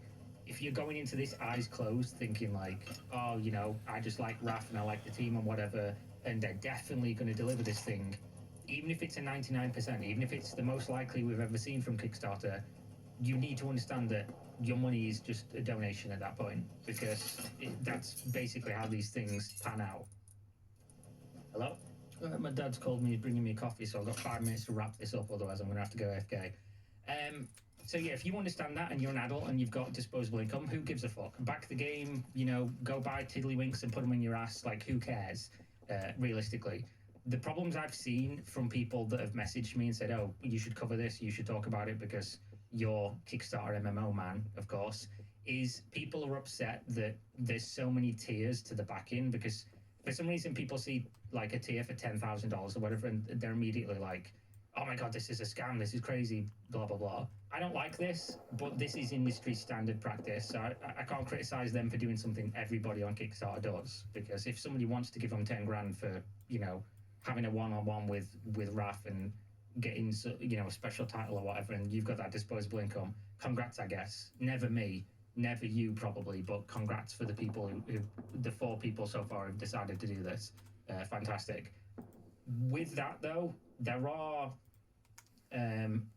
like pay-to-winny aspects to this where, claim a planet, choose a climate and planet type, have it named after you, and assume immediate governance of the planet when the game launches. Disclaimer: maintaining a planet requires an active population. Is this pay-to-win? Are people gonna be reminiscent of like Star Citizen, buy a thing for an unreleased game, and then that immediately puts you ahead of other people? Sure, like, yeah, but at the same time, is this going to be like such a big deal that people are sincerely going to care about it when these people are taking on the biggest risk to potentially get a game made that otherwise might not get made? Like, you can weigh this up. Personally, this wouldn't massively bother me, but I understand if it would for other people, and I think it does come down majorly to how do these things work, how big of an advantage is it, and without knowing anything about the game, I can't answer those fucking questions. So it's kind of like, whatever. What do I care about this? I will say there are a lot of weird people on this topic that are just posting fucking nonsense. Like this dude who posts the 3D art assets are legit, just copy paste of assets from EQ Landmark, EQ Next. Find me, I do not care. It's literally the same art style. Art style, like the art style for this game is certainly not unique in that it looks like, a lot of games that have released recently for probably like the last 10 years. And there's probably a good reason for this, because you got to have realistic graphics with what they're doing with the game, right? To say that this is copy-paste of EQ Landmark and EQ Next is silly. And also to say that they've like used the assets, they don't have access to the assets. And if you think that they do, you know nothing about the industry, and therefore your opinion's kind of fucking worthless here. How the fuck would they have the assets? The company that owns the assets still exists. It's Daybreak, or is it Embracer Group now? Whoever the fuck it is, it's some group that owns Daybreak, or that company's been sold so many times. They've been passed around the campfire like a peace pipe, with no better things coming out from it ever. But yeah, Raf responds to this and says exactly what I'm saying here. It's just silly. Sony owns that stuff. How would we even get it? And he says, Dave Georgeson, who was part of the EQ team, I mean, is that really much of a stretch? It's literally the same art style. Saying something has a similar art style and saying something copy-pasted assets are 2 totally different things, and hopefully most people understand that. But I will say there are a lot of people on Reddit, specifically the MMO subreddit, that are very upset about this game being on Kickstarter and being successful on Kickstarter. It got funded in 30 minutes. And I will just say, you can be as skeptical as you want about this. You absolutely should be, because it's on Kickstarter. But this game actually exists. This is not like one of those, fucking John from down the pub shows up and says, oh yeah, I'm a brickie, 9 to 5, been laying bricks for the last 25 years. But I've decided now, because I love MMOs, I'm going to make the next best MMO. And all I need is for you to, fund me 8 pints of Stella per day for the next 5 years, and I'll definitely deliver on the best MMO ever. And if you pay 10 grand, you can come on a jolly up with me, and I'll even throw a curry in down at the local curry house. Like, this isn't that, is it? This has been developed for years. It's had tens of millions of dollars poured into it. The people involved are some of the most tenured in the MMO industry, full stop. I am not even massively the target audience for this game, because I'm not a big fan of the art style, and the combat doesn't seem like my cup of tea. If I think of like sandbox MMOs, I'm thinking, I want some really skill-based PvP combat and stuff. Maybe this will get there, maybe it won't. But that's a problem with my expectation being projected onto what this game is, and what the game's trying to be is probably not the thing I want it to be, or thought it was going to be when I first saw it announced a couple of years ago, when I learned of this game being made and who was involved. Whether we like or dislike this game is completely irrelevant to like the situation with it being funded. There are a lot of people who say things like, oh, why would you back a Kickstarter or buy an early access game? Why don't you just wait till it's done? And that kind of ignores the point of why these things exist. If everyone did that, the things would never get made. So somebody has to do it, and then you're lucky if you're interested in it later on. If it does get made, You can show up when it's finished, buy in, don't buy in, criticize, not criticize, whatever it's going to be. And other people have basically afforded you the ability to do that. And there are many games out there that never would have existed if everyone thought the same way. A lot of games have taken money from people. Kickstarter has a terrible reputation for MMOs for a good reason. And I'm part of the reason of explaining that to people and deep diving these things. And I'll be the first to tell you, if you feel like, a donation to this project is not worth it, that's fine. It isn't for you. And if you want to do that, that's cool. If you want to give them money, just know that what you are doing, again, is paying into something that may never get you anything back. And even if you get something back, it might not be what you want it to be. It might not be good. You're taking that risk, and that's just where you're at with it. So there's nothing really like groundbreaking here on Megamind for me to say.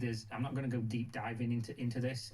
I trust that the people involved in this have the best interest of making this game, because the people involved in it could literally go work any cushy job anywhere and not be making a game that they're really passionate about.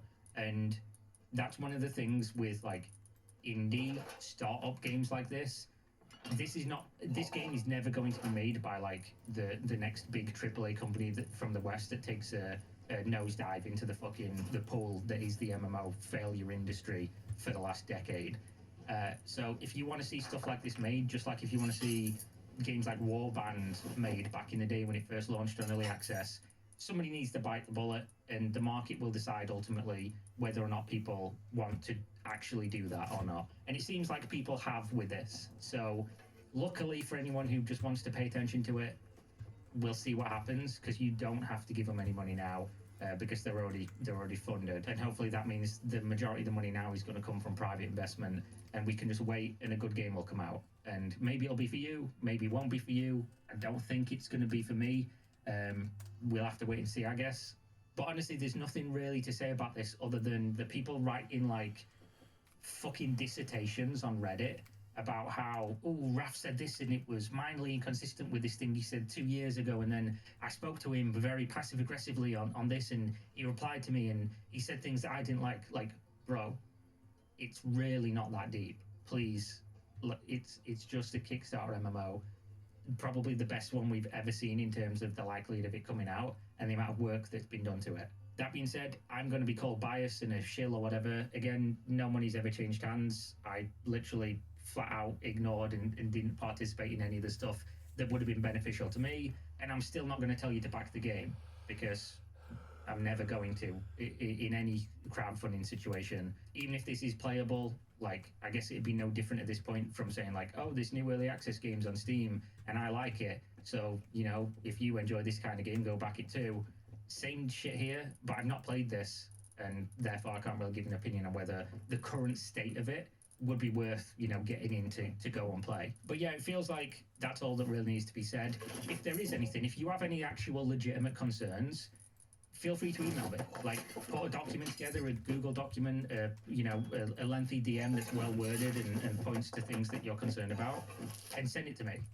I might not reply, but I will always read everything that people send to me. It's just sometimes what people send to me is not worth replying to, or I just forget if it's not something that's actually worth looking into or whatever.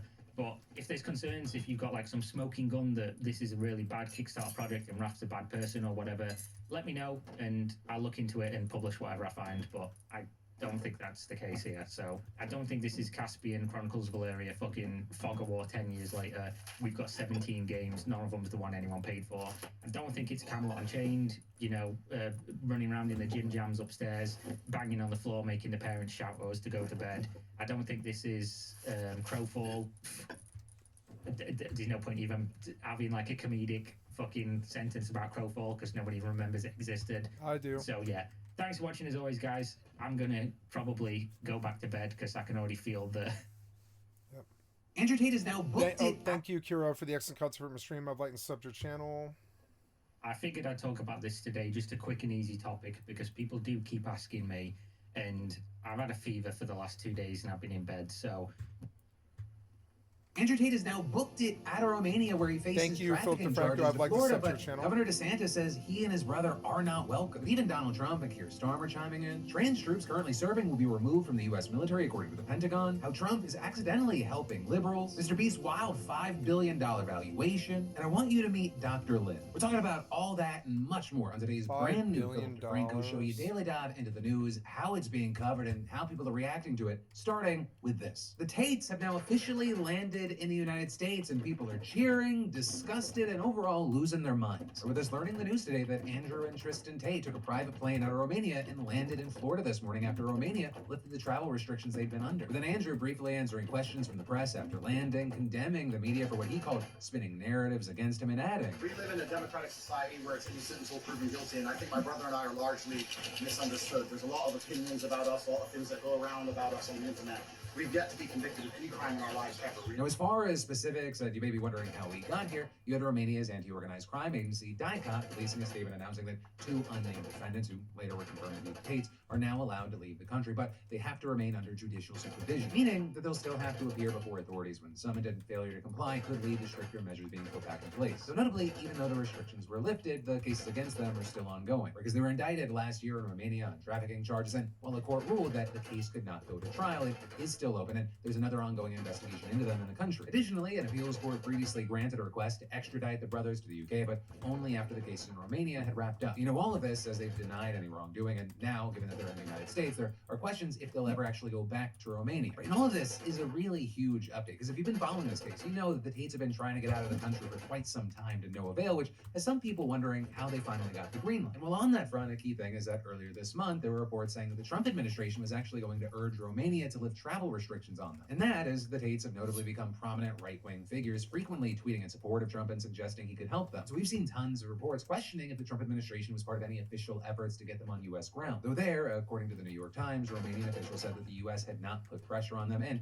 a lawyer for the brothers said he could not give any comment on whether or not stateside officials used their power in that decision. But he then also told the outlet, do the math, these guys are on the plane. And this is his statements to other outlets were a little bit more discreet, though, simply not providing details on the White House's involvement to NBC News, but saying, our position is that Andrew and Tristan have long been targets of lawfare, saying they have maintained their innocence, arguing the accusations against them are defamatory and false. You know, even though right now there are more questions than official answers, many believe that there was political influence from the U.S. here. We're seeing, for example, Matthew Jury, a lawyer representing women in the UK who have accused Andrew Tate of sexual assault, writing on Twitter, the news that pressure by the Trump administration has led to Andrew Tate and his brother Tristan being allowed to leave Romania by its authorities is equal parts disgusting and dismaying, and saying that the U.S. government would choose to lobby for his release is absurd, but sadly, given its actions over the past month, perhaps unsurprising. But potentially the biggest statement being any suggestion that the Tates will now face justice in Romania is fanciful. And they're claiming that there is evidence to support the allegations against Andrew and calling for the authorities in the UK to secure his extradition. And notably, he is not the only one condemning the brothers' presence in America. In addition to us seeing just tons of people on the left and certain right-wing figures like Ben Shapiro speaking out against the Tates coming to America, we saw Florida Governor Ron DeSantis talking to reporters this morning and saying, the reality is no, Florida is not a place where you're welcome with that type of conduct in the air. And I don't know how it came to this. We were not involved. We were not notified. I found out through the media. Though obviously, while all of this is playing out, Tate supporters have been celebrating the news. And so some on that side have slammed DeSantis for his remarks, but then as far as what Trump thinks, well, during a meeting with UK Prime Minister Keir Starmer, he was asked if the US pressured for the Tate's release, and Trump simply said, I just know nothing about it. We'll check it out. We'll let you know. Well, I do.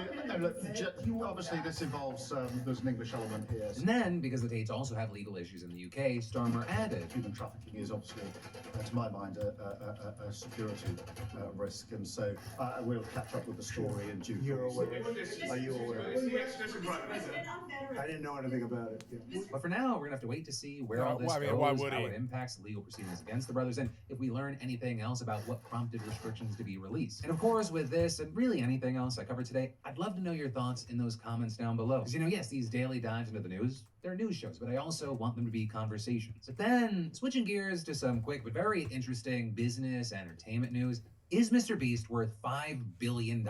Which is a question people are asking because Bloomberg just reported that he's looking to raise a couple $100 million in a funding round to expand his businesses, which is a move that would value his company at around $5 billion.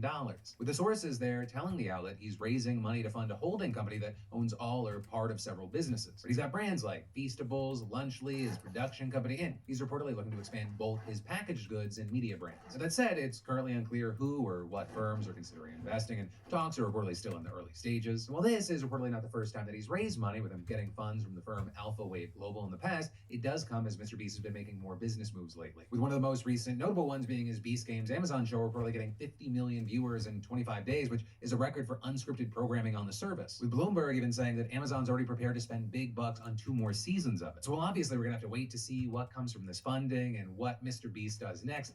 It is wild. It is just fucking wild. I know that everyone sees Mr. Beast as this huge entity now. But, it's just wild to think about the news today that there's this $5 billion valuation being thrown around. And 7 years ago, he was putting out "I'm saying Logan Paul's name over and over" videos. The power of the internet is just wild. But then, next up in the news, we need to talk about the flu, though specifically next season. Right, and that because something that's been getting some attention is that yesterday afternoon, the FDA reportedly canceled a scheduled meeting of an advisory committee that selects which flu strains to prepare for. A meeting that notably experts say is absolutely crucial, right? Because every year, the agency predicts which flu strains will be circulating next winter, and the drug companies make vaccines for those particular strains. And so with that, there is a fear that without guidance from the federal government, next season's flu shots could be ineffective, causing a resurgence of deadly influenza. And with that said, reportedly there was no reason given for the decision to cancel the meeting, which was set for March 13th. And to be clear, right, if this meeting doesn't happen, it appears they can't just reschedule it last minute. Over the seeing Richard Hughes, a lawyer for some vaccine makers, explaining to the New York Times, the vaccine manufacturing schedule is quite strict, with the FDA meeting usually taking place in February or March, and then production typically starting in June, lining up to distribution for September. And so with all this, you now have one committee member telling CBS News, "We're all left trying to understand what is going on. Why was this meeting canceled? It's an important meeting. What's the plan for flu vaccines this year?" And then adding with the Times, it's a 6-month production cycle, so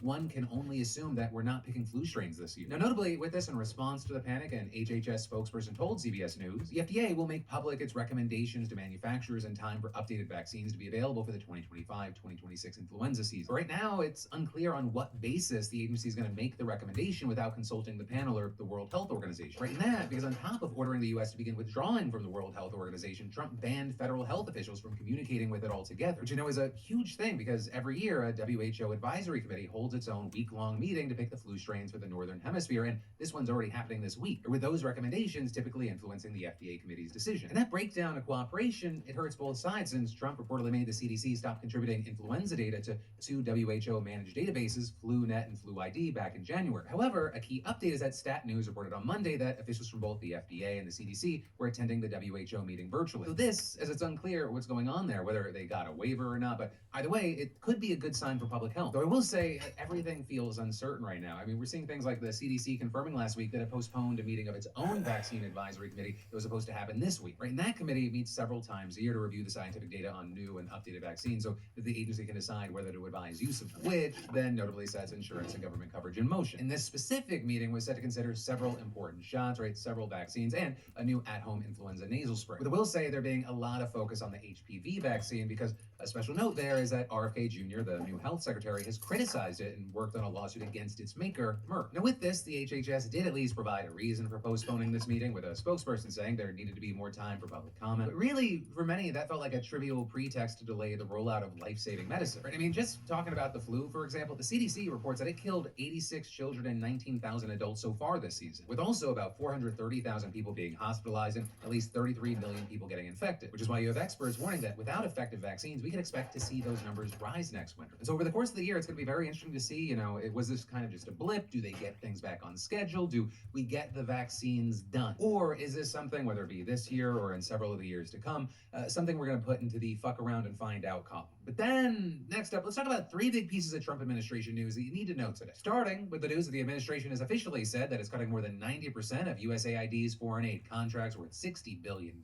With that, marking the first time we have a number showing the full scale of Trump and Musk's efforts to end the majority of U.S. aid and development abroad. And this news was made public in court filings yesterday in a case where a judge ordered the administration to release nearly $2 billion in back payments, with foreign aid contractors there claiming in a lawsuit that money that they're owed for services already rendered has been blocked under Trump's funding freeze, even after a judge ordered him to release it. But then yesterday, the Supreme Court temporarily blocking the lower court judge's order, granting the Trump administration a stay while litigation plays out, which is super significant because it marks the first time that the high court has weighed in on Trump's efforts to gut the federal bureaucracy. But as far as how that fits into what we're talking about today, the filings in that case stated that these cuts come from Trump's January 20th order, cutting off all foreign aid and giving relevant agencies 90 days to review which USAID program should continue. Right? And so largely, the only real new thing that we have are numbers that illustrate the sheer scale of these efforts. And as far as specifics, according to a State Department memo accessed by the Associated Press, the administration says that it will eliminate the vast majority of multi-year USAID contracts, right? 5,800 of 6,200 total, which together are worth $54 billion.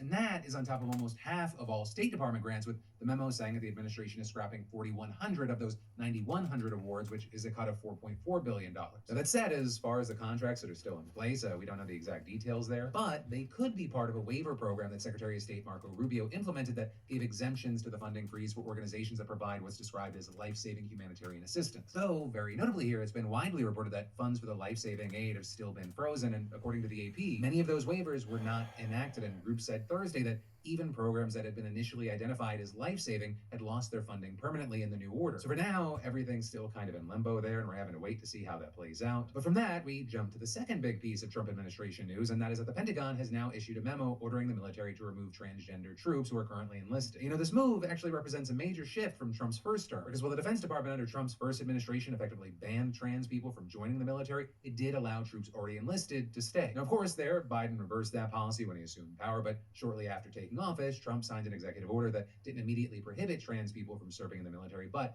did pave the way for a ban by directing the Pentagon to revise medical standards. With then, not long after that, Defense Secretary Pete Hegseth issuing a memo on February 7th that was obtained by the media and said that the military would stop accepting any new trans troops who wished to join the military, as well as also pausing all gender-affirming care for trans service members who had already joined. But still, at the time, the memo just said that trans troops currently serving would be treated with dignity and respect, and noted that the DoD had the authority to provide additional policy and implementation guidance to those service members. So as a result, the public and the media were operating under the assumption that this was similar to the policy enacted under Trump's first term, right? That new trans recruits couldn't join, but those already serving could continue. But the memo that we're talking about today actually predates the February 7th one by one day, and we're only just now finding out about it because it was also made public as part of court filings in a lawsuit against Trump's order, right? And that February 6th memo explicitly states that, quote, military service by service members and applicants for military service who have a current diagnosis or history of or exhibit symptoms consistent with gender dysphoria is incompatible with military service. With it then going on to say that the only exception will be when there is a compelling government interest to keep a current service member or admit a new applicant who directly supports warfighting capabilities. But those people will be given waivers on a case-by-case basis, and they will have to meet certain requirements. And for current troops, those requirements include demonstrating, quote, 36 consecutive months of stability in their sex without clinically significant distress or impairment in social, occupational, or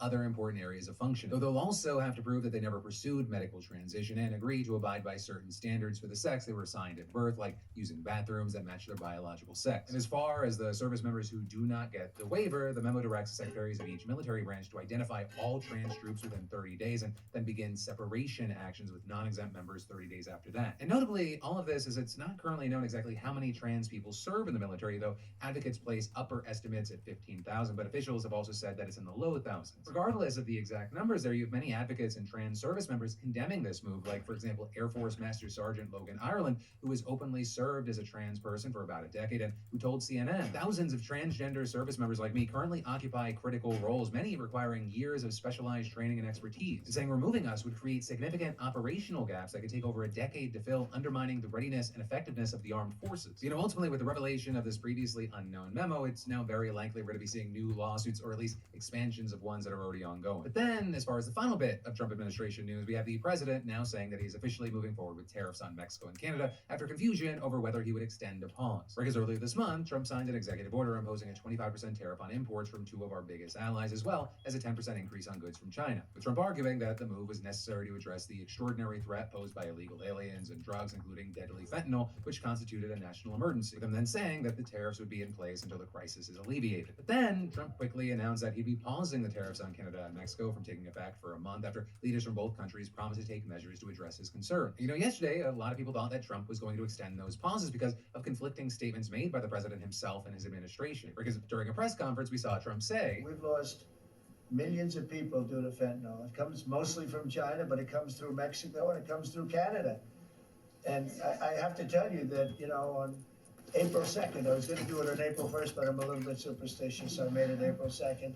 The tariffs go on, not all of them, but a lot of them. And I think you're going to see something that's going to be amazing. But then, according to the New York Times, a White House official later told reporters that Trump was actually talking about other tariffs that would be put in place, not those on Mexico and Canada. With also Trump himself saying in a post on Truth Social today that tariffs on Mexico and Canada will be going into effect on March 4th. Writing, drugs are still pouring into our country from Mexico and Canada at very high and unacceptable levels. He's saying a large percentage of these drugs, much of them in the form of fentanyl, are made in and supplied by China. With him then going on to announce that on the same day, an additional 10% will be imposed on China on top of the 10% he already set earlier this month. With Trump then adding the April 2nd reciprocal tariff date will remain in full force and effect. With that, as of recording, it's unclear exactly what those reciprocal tariffs will be, and if he's saying that he'll be putting additional new tariffs on Mexico and Canada on that April 2nd date. So it's also possible he could be talking about a new 25% tariff that he said he'd be putting on the EU during the same press conference yesterday. So yeah, all that is going on. And then we'll get to more news in just a moment. But first, if I'm being honest, I knew almost nothing about my family history beyond my own parents. But thanks to today's sponsor, MyHeritage, I've learned some really interesting things that have me really curious to learn more. Like we discovered that my great-grandfather was a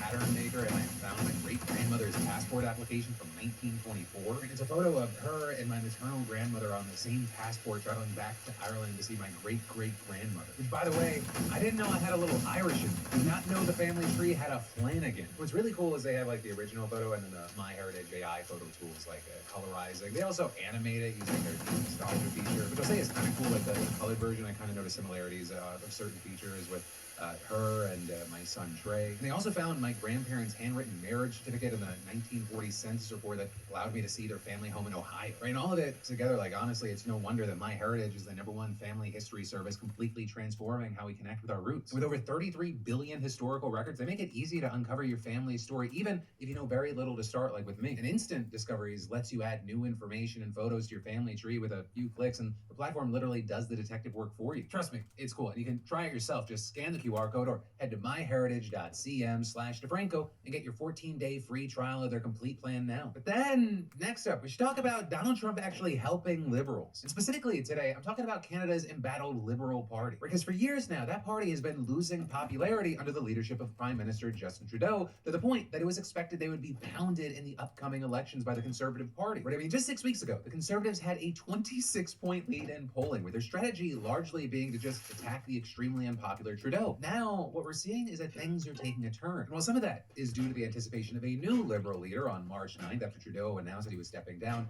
another big factor is Trump's rhetoric. Right? Trump has made it seem like the U.S. is not committed to defense treaties, is imposing massive tariffs, and ultimately wants to make Canada the 51st state. With all of that leading to a huge wave of anti-Trump sentiment across Canada, to the point that 85% of Canadians say they are replacing or have replaced American goods when shopping. And by being in charge, the Liberal Party gets to portray itself as the ones opposing Trump and defending Canada. Plus, on top of that, they've been spending a lot of time comparing Conservative leader Pierre Poilievre to Trump over the past year. Like with just this last January, they tweeted, Trump just won the New Hampshire primary, moving him one step closer to the White House, and Pierre Poilievre is ripping a page out of his playbook. With that, accompanied by this video. You have corrupt media in this country. We have seen an absolute meltdown by the bought and paid for media. We're spending $170 billion for faraway land. He'd rather spread falsehood about faraway foreign lands, Mr. Speaker. Our country is rigged, it's crooked, and it's broken. Everything is broken. The left-wing censorship regime. Their woke censorship ideology. We have to bring it home, right?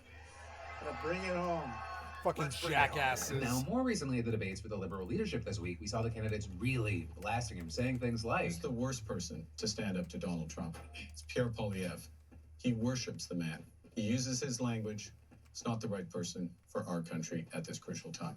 Considering that they're both on the right side of the political spectrum, a lot of those comparisons are easy, even if they are sometimes a stretch. Because his party as a whole is more center-right. We're talking about Canada here, so the center of their politics is slightly to the left of ours. So for example, like with LGBTQ+ rights, Poilievre has made it clear that same-sex marriage is legal and it will remain legal when I am Prime Minister. Full stop. But also, at the same time, he's made it clear that he's not interested in trans issues and largely dodges questions about the topic. Now, with all this, we've seen conservative strategists also saying they're not worried about comparisons elections, though it does seem like they are working. You don't have to just take my word for it. A recent polling shows the Liberals surging to 38% compared to the Conservatives' 36%. Right, just an insane comeback compared to the 26-point lead the Conservatives used to have. And notably, we're seeing other major pollsters across the country having similar results. Now, notably here, if the elections were held today, neither party would have enough to form a government on their own, and they need the support of very smaller parties, which then could lead to highly unstable governments that usually only last a year or two. But notably, the election is not happening today, and it's going to be very interesting to see if this trend continues or if we see a pullback. And so with that, I'm going to pose a question to you Canadian beautiful bastards out there. You're our second biggest country when it comes to viewership, and I'd really love to know, what are your thoughts here? What have you seen changing in conversations on the ground? Because as an outsider looking in, I just see those moments where it's like people are booing the American national anthem and things like that. But I want to know about the one-to-one, day-to-day stuff. But then, next up, I want to give you some different news. Right, through the last week or two of videos, we've been talking a little bit back and forth of how I want to end these shows. And today, when it comes to the news, I want to end on a human interest piece and some good news. Right, and starting with the human interest, I'd like to introduce you to Dr. Bryant Lynn. He's a 50-year-old professor of medicine at Stanford University, a primary care physician, and the founder of the Stanford Center for Asian Health Research and Education. You know, he's also a married father of 2 teenage sons who last spring developed a nasty cough that just kept getting worse and worse, and when he got a CT scan, they found a large mass in his lungs, which was confirmed to be cancer. And they found that it had spread, metastasizing in his liver, his bones, and his brain. And to make matters worse, it was advancing fast. Right? So Dr. Lynn's weight, it dropped. He was in pain. His doctor put him on a targeted therapy meant to attack the specific mutation that was driving his cancer. And he also had to go through chemotherapy. And after a few cycles of that, his breathing and coughing were getting better, and he continued teaching and seeing patients. But still, Dr. Lynn estimated that he only has roughly 2 years left until the medicine that he's on stops working. And so he started thinking about what he wanted to do with the short remainder of his life, which then brings us to 4 months after Dr. Lynn learned that he had terminal cancer, when he stood in front of his class for a 10-week medical school course titled From Diagnosis to Dialogue, a doctor's real-time battle with cancer. With registrations reportedly filling up almost immediately and students cramming into the room, some sitting on the floor and even being turned away at the door. At the beginning of the class, Dr. Lynn opened a letter that he had gotten years earlier from a patient dying of chronic kidney disease that read, "I wanted to thank you so much for taking such good care of me in my old age. You treated me as you would treat your own father." And with that, Dr. Lynn said that this class was like his own letter, part of what I'm doing to give back to my community as I go through this. But with that, notably, this class wasn't the doom and gloom existential crisis-inducing experience that you might expect. In fact, you read the New York Times saying that Dr. Lynn's students reported that he remained upbeat and was cracking jokes throughout the class, with him reportedly making jokes about his wife trying to get him to clean up his diet and joking around with his oncologist who came in as a guest speaker. You also saw things like one student who reportedly took this class in order to learn how to broach the conversation with his mother's cancer journey with her, asking Dr. Lynn about his motives for teaching this class, right? And whether it was some way of regaining his sense of control over his diagnosis, to which Dr. Lynn replied, no, saying that he tries not to dwell on the things outside his control and adding, I'm very conscious that I have limited time left, so I think about that. How am I going to live my life today? Is this a worthwhile way to spend my time? Which, I think is such an important thing for all of us to consider. But also, like Dr. Lynn's generally jovial nature doesn't mean that the class didn't cover some heavy topics. There was also a session on having difficult conversations where Dr. Lynn stressed that doctors need to be honest enough to say, I don't know, which was actually even a response that he himself had to get used to hearing amid all the uncertainties about his diagnosis. Also, in another session, they talked about the psychological impact of cancer, how disappointed he felt when he saw the scan showed his tumors had shrunk but not disappeared, or because he was still hoping for a miracle. But it also wasn't just feelings and going through, right? He brought in people like a thoracic surgeon who placed Dr. Lynn's diagnosis in the broader context of lung cancer among non-smokers, especially in Asian populations. So they're saying there, in the US, about 20% of people diagnosed with lung cancer never smoked, but adding that in Asian populations and Asian American populations, that could be really up to 80% in some racial and ethnic groups. And then, there was also a session on caregiving where Dr. Lynn brought in his wife, and she talked about how she was overwhelmed at first. She was just buried under a bunch of medical terms that she didn't understand, and she reportedly spoke to the class as if they were, or at some point would themselves be caregivers. With that, telling them to lean on friends and family, but keep in mind that organizing people who offer to help, even with the best of intentions, is a task in and of itself. And lastly there, she acknowledged how hard it was to let go of the instinct to plan for the future, saying we just have to go through it one day at a time. But Dr. Lynn also had experiences that didn't make the syllabus, right? Telling the New York Times that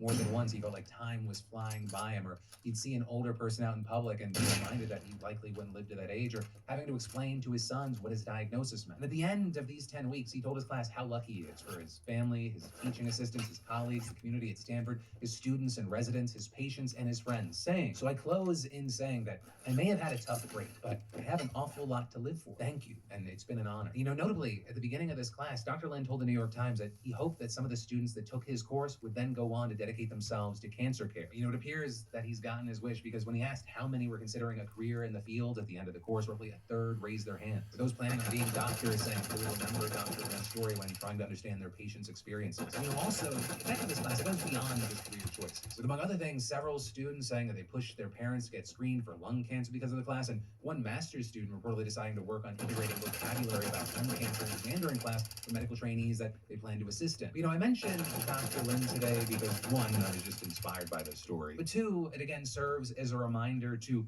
live for now, live for yourself, live for the people around you that you care about, affect a life. And if just some of us can siphon that clarity, it's the stuff that we know in our head, but we don't activate because we don't have the level of clarity that those with terminal diagnoses get. That this is all gone one day, something that we think of in the abstract, right? It's a future thing. We push it out of our head with all the day-to-day, week-to-week, month-to-month bullshit. And how many of us, myself included, make decisions as if there isn't a fucking ticking clock? Well, I hope Dr. Lin got something from this. This helps him process things.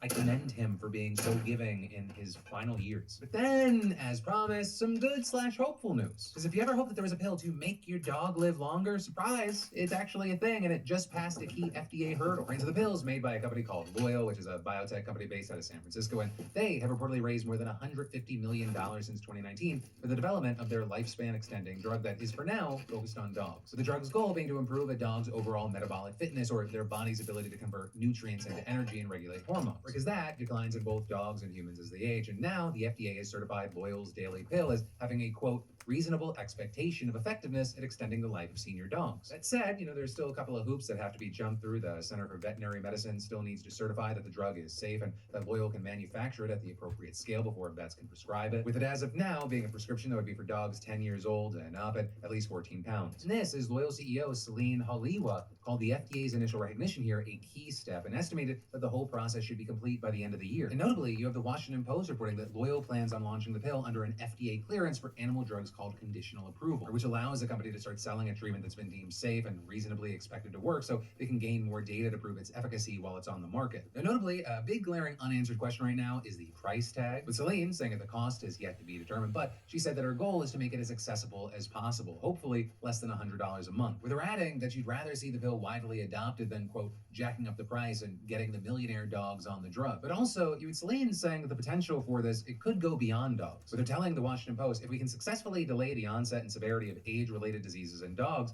it's extremely compelling evidence that it will also do that in humans. So notably with this, not everyone's on board with the idea, with people like, for example, Deborah Cato, co-director of the Stanford Center on Longevity, saying that while the idea of just giving their dogs a pill to make them live longer may be appealing to owners, problems can often pop up with new drugs that are still in testing. But they're then also saying with so many rescue dogs in need of loving homes, maybe holding on longer than is natural isn't actually a good thing. But they're saying that one of the many things that she admires about dogs is their capacity to live in the moment, saying when they get close to the end, they accept it. And in a way, I think it makes it easier for humans, actually. Endings are going to happen. You know, with that said, I'd love to know your thoughts here, especially the pet owners, cat owners, dog owners. Let me know. Is this something you'd be open to, or are you of a mindset of, no, fuck you, Fido, it's your time? But then, finally today, let's talk about yesterday and some commentary brought to you by BeautifulBastard.com, where right now you can treat yourself because you deserve it to any of this week's newest drops, including the unvaulting and tweaks to our villain line, don't be stupid, emotionally exhausted, keep going, and more. And you can also snag yourself some of this year's bestsellers like God is Testing Me, Silly Goose, Clearly Thriving, You May Not Fuck with Politics, but Politics Will Fuck with You, all of which and more available. A significant type of blowback, including in red districts. Thank you, MSNBC. I'd like to sub to your channel. Not to the idea of Donald Trump. He won a narrow election. So the idea was just over, about 1.5 points over, half of the voting public said yes to that idea. What we're seeing now is significant, even if all the votes are in and we're in the governing era, as I've told you. And that is opposition to the reality, the policies, some of which have been hinted at, some of which from Elon Musk are very different from what was campaigned on. And we're seeing it strong, broad, and in red areas. So what are those policies? a lot of the recent, say, first month plus has focused from the federal government under the Trump administration on a cabinet that many viewed as extreme and in some places inexperienced, indiscriminate mass layoffs. That term is not an opinion or an observation. It is what people like the outgoing FDA chief, nonpartisan experts, concerned Republicans, and others have said. And the misuse of the possibly, and at times definitely, legitimate concerns in our government about waste, fraud, and abuse. Combine all that with some blunders and mistakes, which, again, not an outside opinion, but even the Trump administration has had to admit, like when they've fired people and then rushed to try to rehire them the next day, which amounts to the governing chaos of sorry, or we messed up, or how do we undo what we did yesterday? And so the American public, in ways that we're measuring tonight, and this is our top story, is hearing about this. And although there is usually a honeymoon period, and there is usually more kind of receptivity to the first 100 days, that combined with a bunch of executive orders that have gotten caught in the courts, that have drawn attention to a sort of governing style that people think may not be delivering for them, is igniting something real. New town halls, rounds of them over the weekend. You may have heard about some of this. Rachel Maddow has reported on this. You've seen some of the footage. Some of this is going viral online. So depending on how you get your news or where you live, you may have heard more or less about it. But this is a real thing, including in many red districts, where Republican lawmakers, a month into this round two rebooted Trump, now Musk experiment, are facing their constituents. They're being challenged over the way these cuts are being carried out, over some of the mistakes I mentioned, and clearly by an unadvertised and now hugely influential role of one unelected billionaire. Not the president. And you are doing us a disservice to set that down and not stand up for us. The House of Representatives and the Senate are totally abdicating their responsibility. When are you going to wrest control as the Congress back from the executive and stop hurting your constituents? It's over. It's a separation of powers. Yeah, I miss some of these. Red districts, where Republican lawmakers, a month into their consent, hugely influential role of one unelected billionaire. Not the president. And you are doing us a disservice to set that down and not stand up for us. The House of Representatives and the Senate are totally abdicating their responsibility. When are you going to wrest control as the Congress back from the executive and stop hurting your constituents? It's over. It's a separation of powers.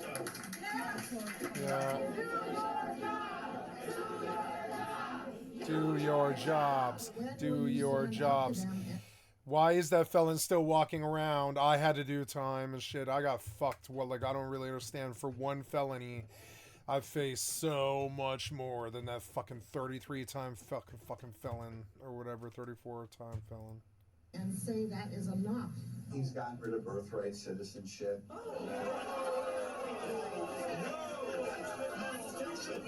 Illegal as hell.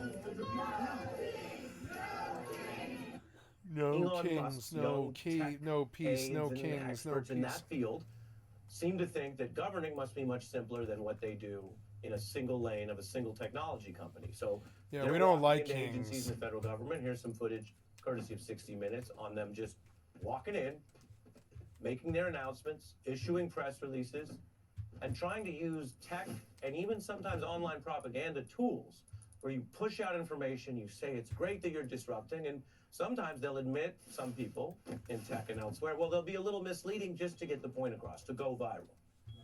And yet we don't have a ton of new information over this month of them actually finding the waste, fraud, and abuse, certainly not more than the inspectors general that Trump fired and the other traditional means, I should say. The common tactic here, though, the common effort is under Elon Musk. And I want to remind you, we've already seen how he dabbles in these issues, whether it's sort of flying by the seat of his pants online, when he's jumped into other controversies, or in December, when there was a bipartisan spending bill, and he sabotaged. And remember, he posted multiple falsehoods, misstatements, and what appeared to be knowing, purposeful lies about it. I'm not going to repeat all the lies. We've got some of the fact check headlines on that, but it's relevant again tonight because you have to remember this is a pattern. And if you have a pattern of misleading behavior, it makes it look more intentional than if you made a mistake, corrected it, and tried not to do it again. He bought Twitter, renamed X, to have influence on that platform. He also used it to crack down on free speech and views he disagrees with, which is legal to do with a business, but it was the opposite of what he claimed his purpose was. He tries to get what he wants out of this type of process and looks at the other stuff along the way as just kind of part of the business negotiation, a kind of collateral damage. Now, many people view this as gaming the system, as not being on the level. And again, to be as fair as possible, there are plenty of folks who could say, okay, Ari, but isn't that politics? Don't both sides do a certain amount of that? And the answer is, up to a point, yes. But those false claims I mentioned in December, which I'm not going to repeat on this factual newscast, and some of the recent efforts he has made.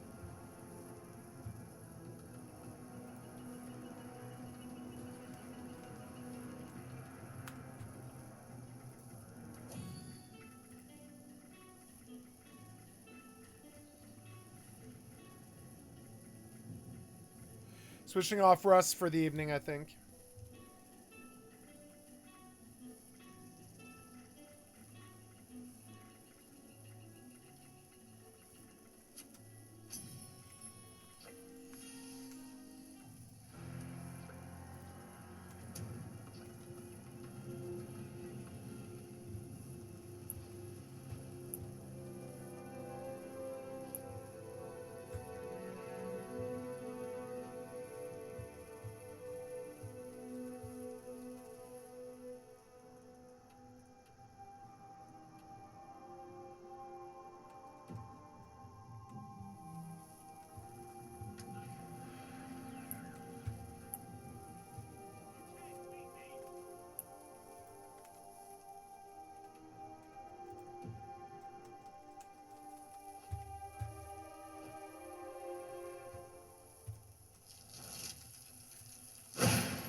Why was the horse such a fucking weird thing? I don't really understand that. What did the horse do to us, man? Why are we killing this horse, man?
Wait, I can go in there now, huh? I can just sleep in his house because he's my slave. Yeah, if I have Findel as a follower, can I just go in his house? Yeah, because I have the key to his fucking house. Yeah, fuck it. Can you stop me? Yeah, you can. You can stop me, huh? He won't like if I do this, so I'll just leave.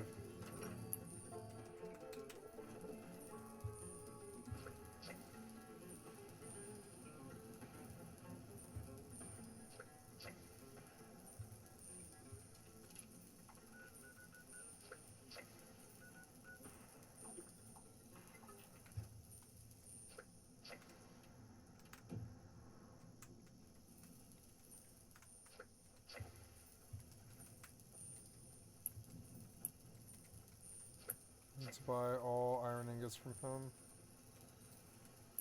He's gone. I want to see the trader before they close.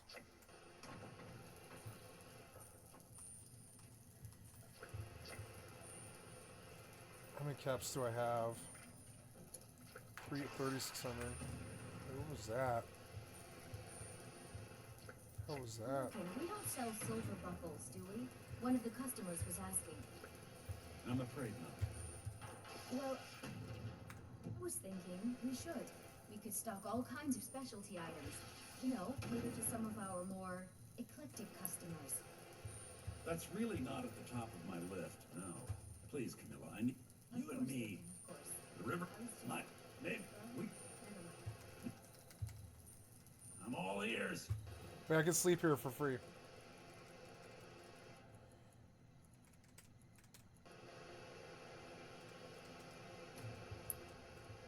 That is loud, whatever that is. What is that?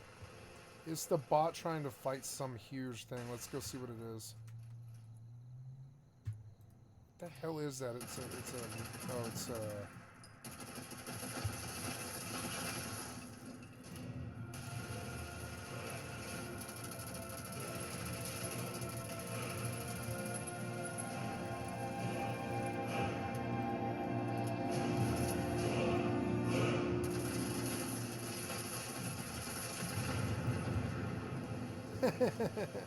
car blew up in our face.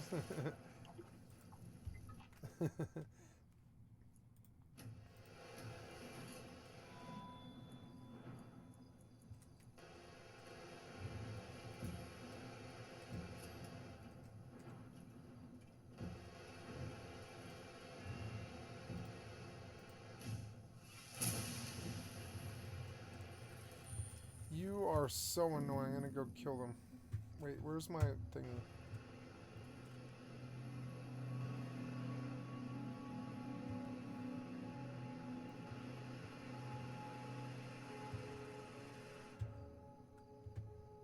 Wait, it blew up like right here.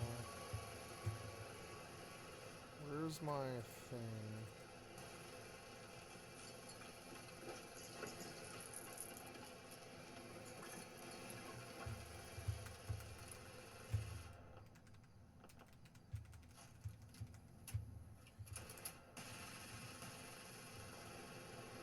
Who are we shooting at? Who even is it?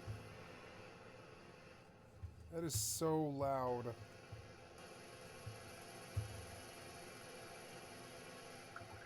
You are so annoying.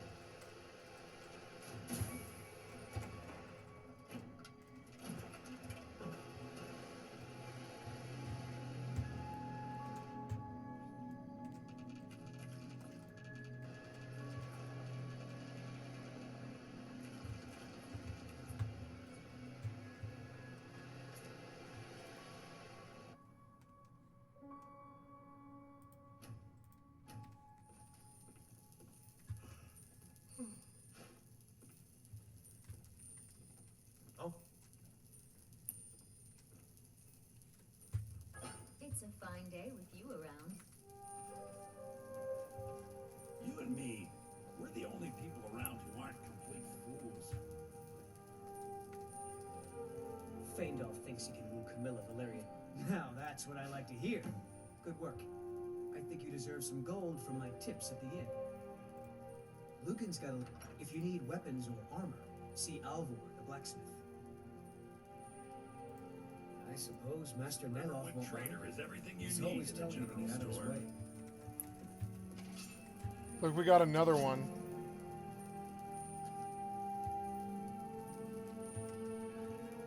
My sister Camilla or I will be happy to help you. I'm right behind you. Let's Maybe get you're going. looking for something I've got your back. particular.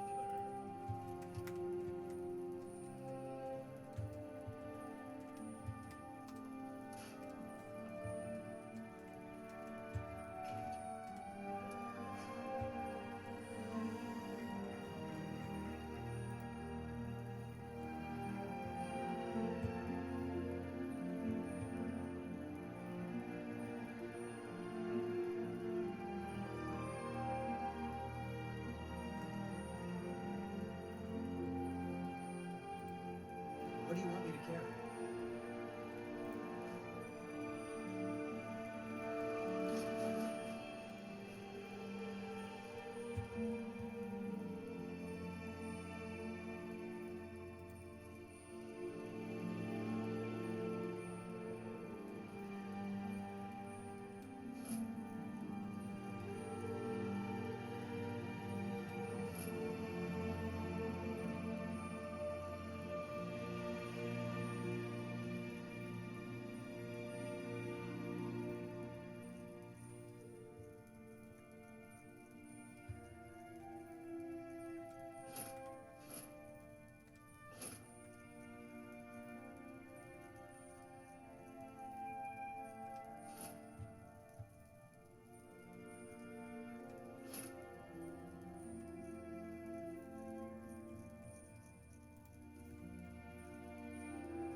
Lead on.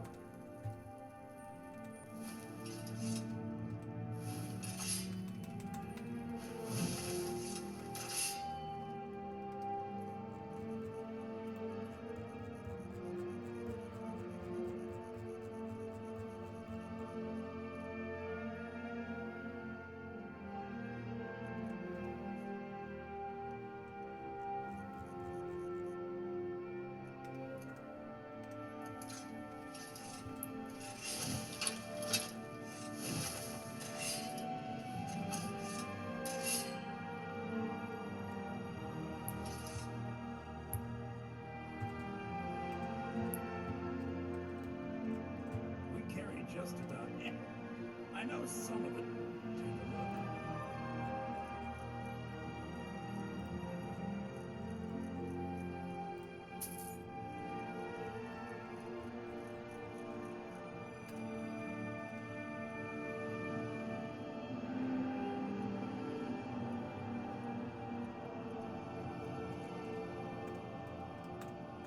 All right.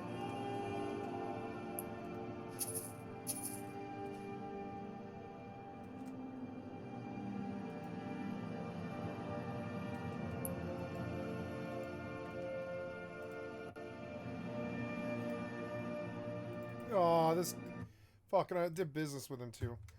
God damn it.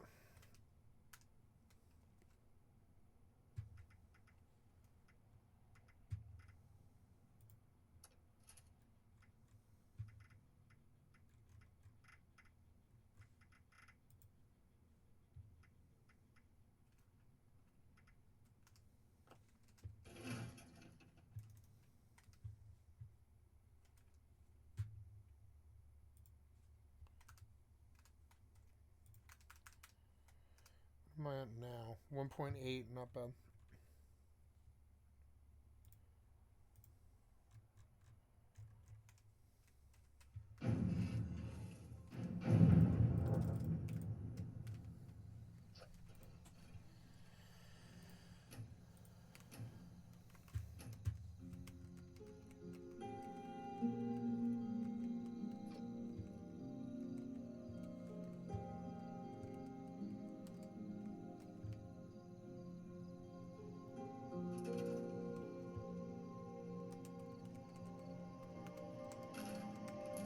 Yes, my pain. Do you need something?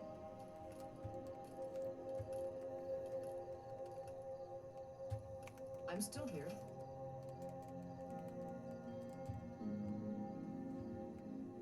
I'm still here.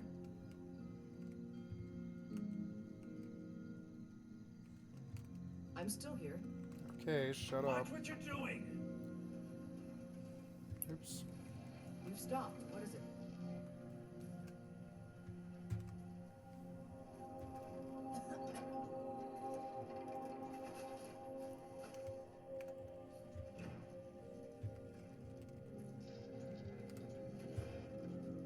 We've stopped. What is it?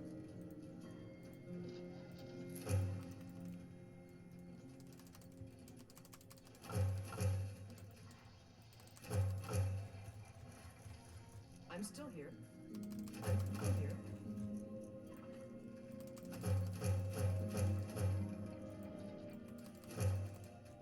We've stopped. What is it?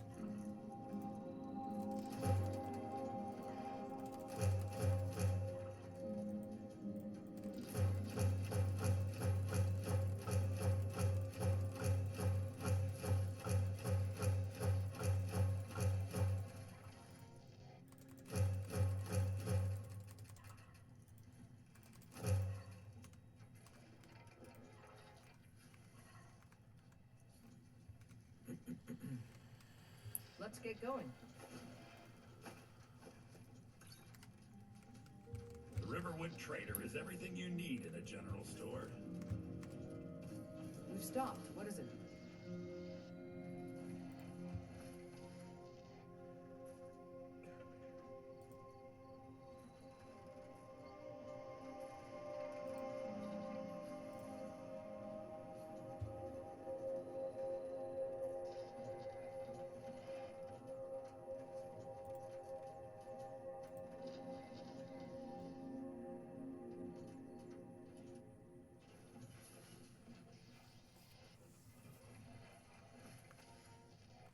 Lead on, my Thane.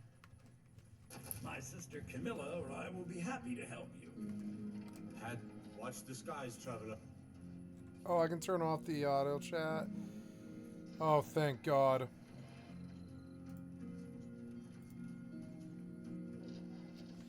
I don't want Fandala to talk. I don't want any of them to talk. Stop talking.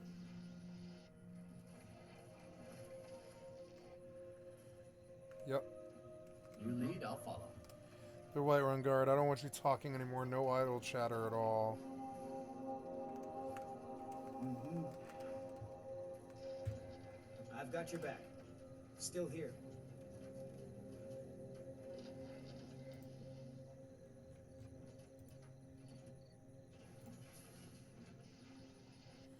No idle chatter. You lead, I'll follow. The Riverwood Trader is everything you need in it. Maybe you're looking for something particular. Game looks good. No, I'm gonna sell that, but first we'll crack.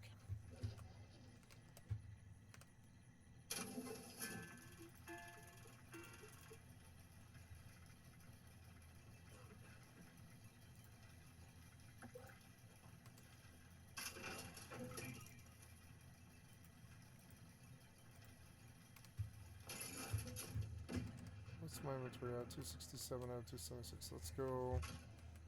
C.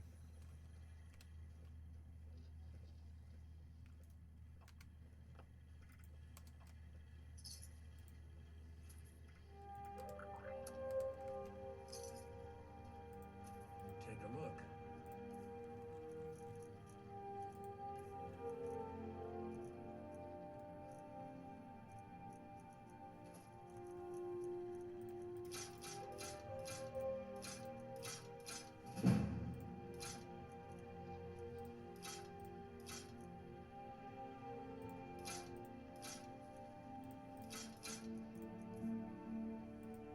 Trinkets, odds and ends, that sort of thing.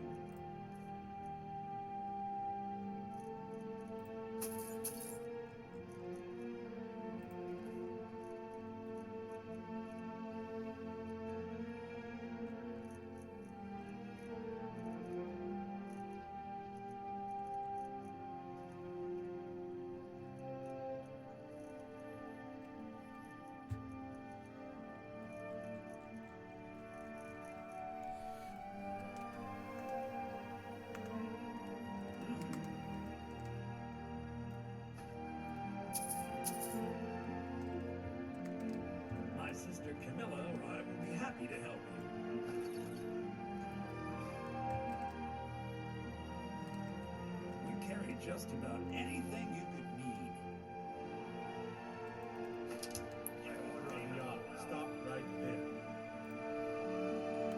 Oh, damn it. At least I saved.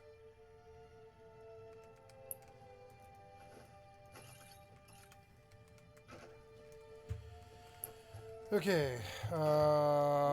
Just about anything you could need.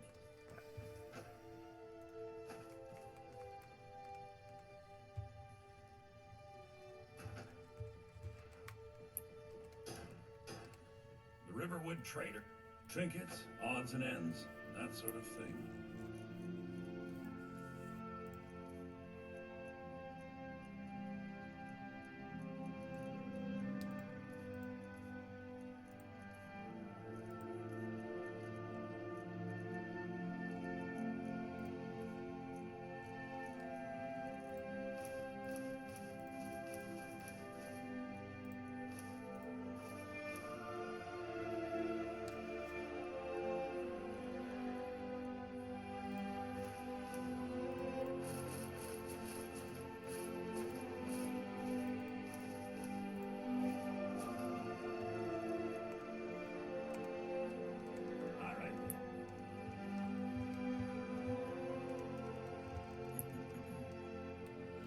Where is he hiding these soul gems? Soul gems are annoying. I wish I could buy more of them. I guess I've got to make a trip to Whiterun, which is annoying.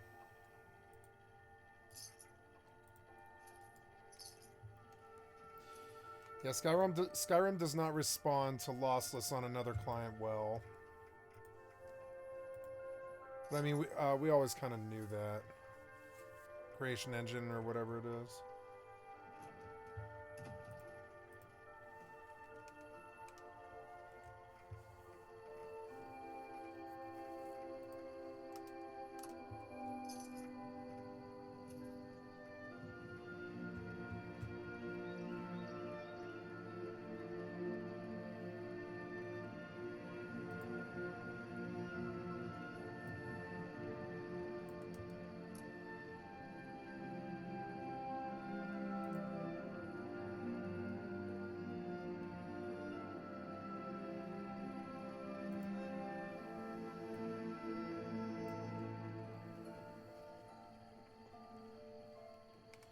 I mean, that stuff doesn't weigh anything. Oh yeah, I've got to go cook.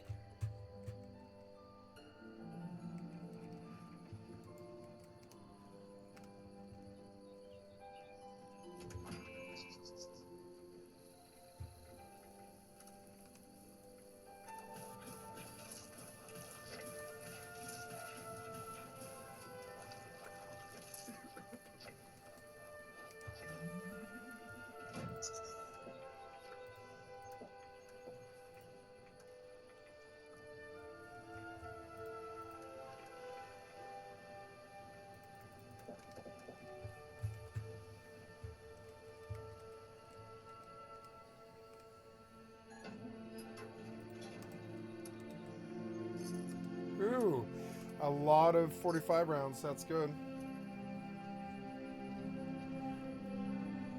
308 and 45. That's good.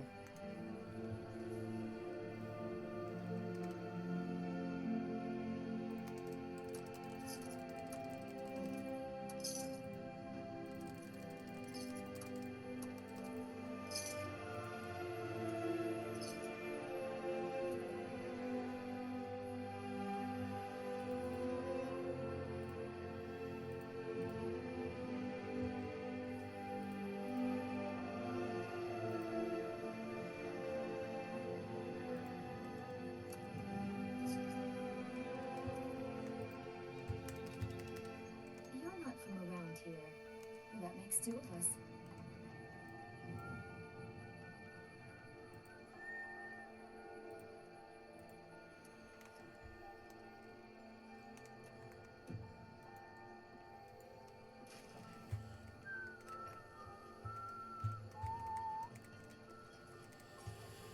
I need to see if you will sell me looking to protect yourself or any iron at all. Blades, helmets, pretty much anything to suit your needs. There, yes. That will do. Okay. That will do. Pappas isn't too friendly with strangers, but you seem alright.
got some good pieces of it. Take a look.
Don't forget to check inside the shop if you need anything.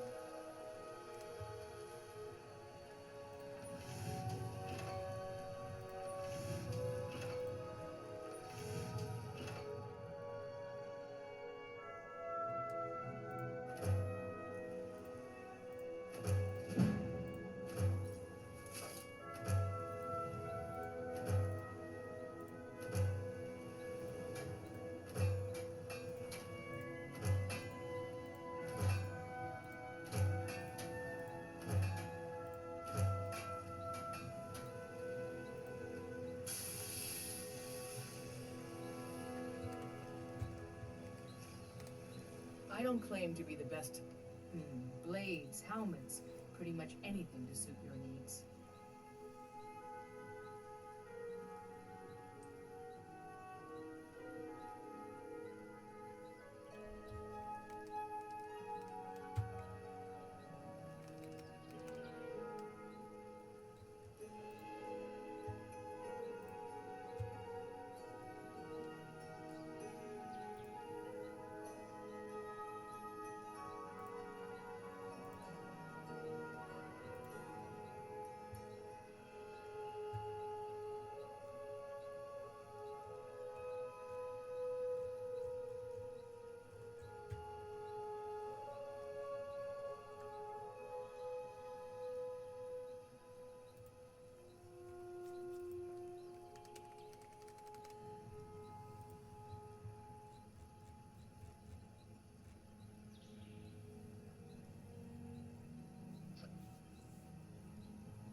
She's not selling any iron ingots.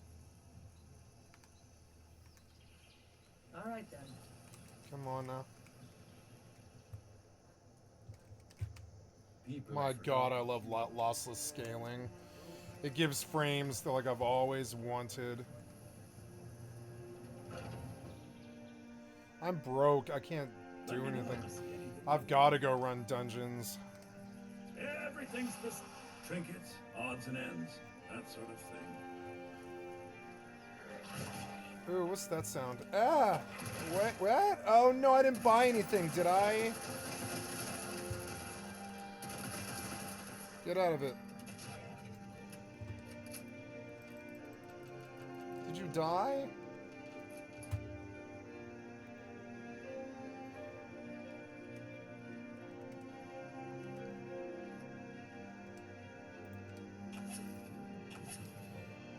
Wait.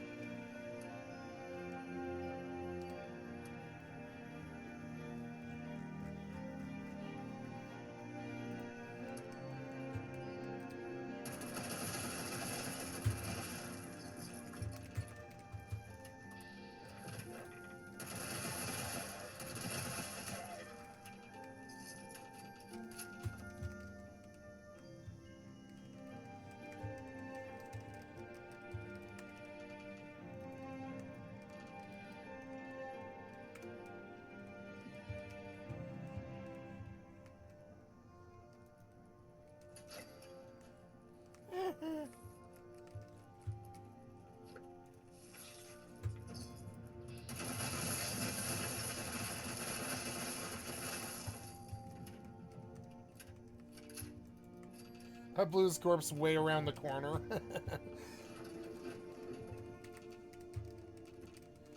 Uranium fever, huh?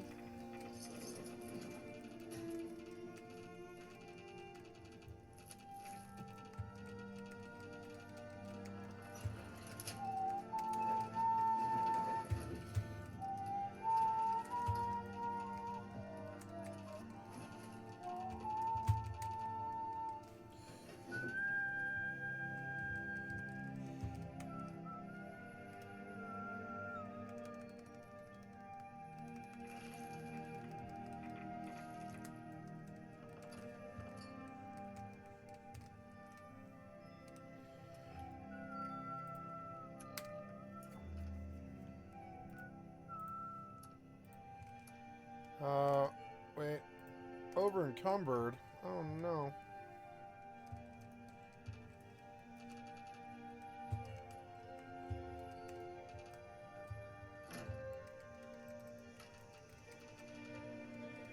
Wait, was it a note?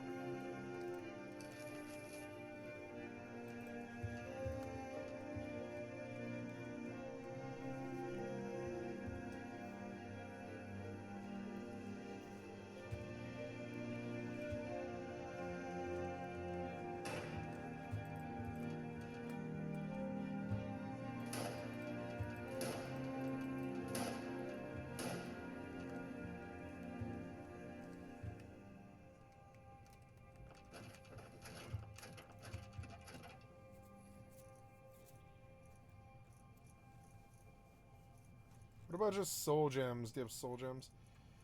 Damn it. I mean, I should buy those just because they're like not infinite. Greater soul gem and it's empty, but 291. I guess I just gotta keep leveling.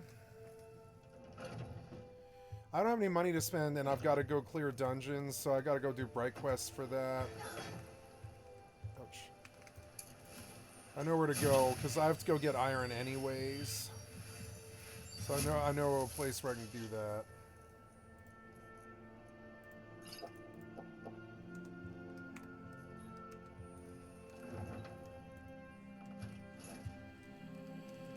Need a bench, damn it.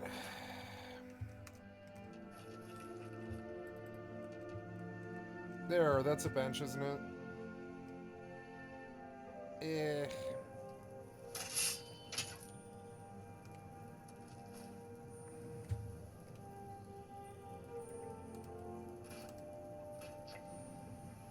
Well, the nice... Oh, power. It's a power right leg. Yeah, just scrap it because I don't want to carry it. Wait. Just scrap all junk first.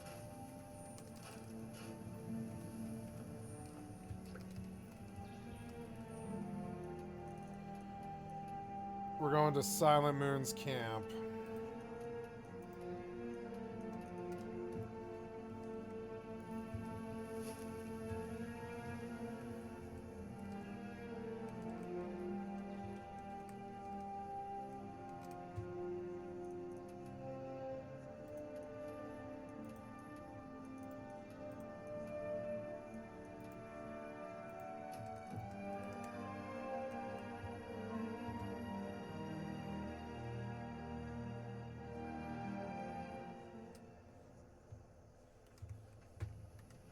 Oh, shit. What?!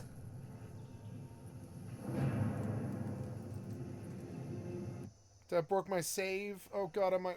Oh, God, yeah, I think I probably did. I don't know. Will you let me out of this at some point? Let me try to save again. Oh, I have to go back. God damn it.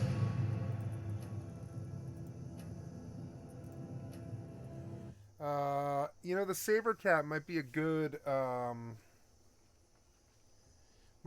enslave if I can find it. I want that saber cat, but I don't think I can get it. Let's see. I need to ask you to stop. Good. Glad we straightened.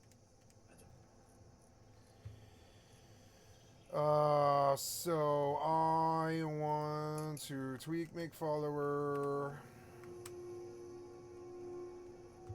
Now I want to find like this cat again before he aggroes. If I could see him before he aggroes, that would be good. There, nope. I want you to go back, but if I can get him before he aggroes, yeah, go. If I can get him before he aggroes, I can enslave him maybe, because I don't think he makes any noise, and he probably hurts so bad. He's like hiding in here somewhere. I'm gonna save like right here before I've not aggroed him, or before I've aggroed him. And then I wanna enslave this cat. Where is he? There's a deer. But I want the cat. Where's the cat?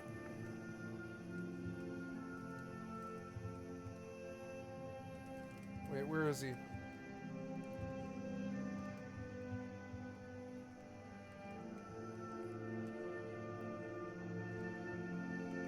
Where's the cat?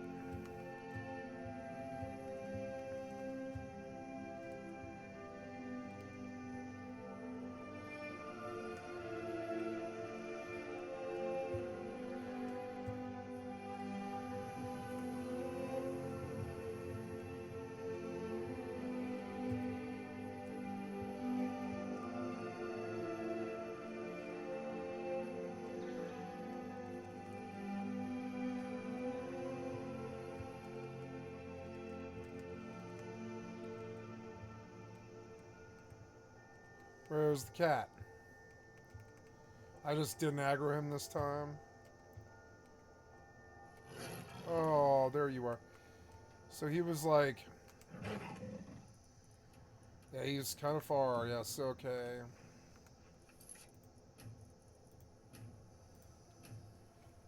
If I can get the drop on him, I think I can enslave him. He would be a good pet. So... Yeah, where was he? He was like...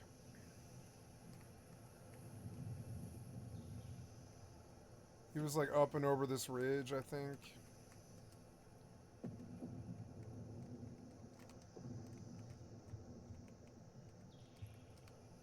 I still can't run.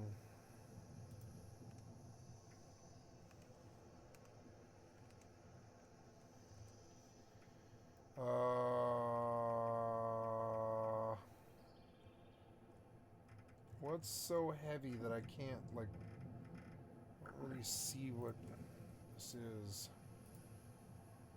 No, I'm not over encumbered. Yeah, okay.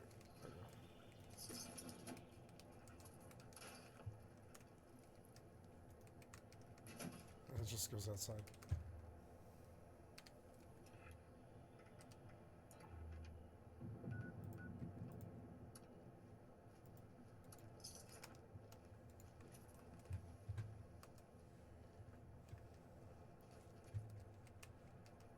Oh, did we aggro? Yes, we did, but I didn't want to aggro.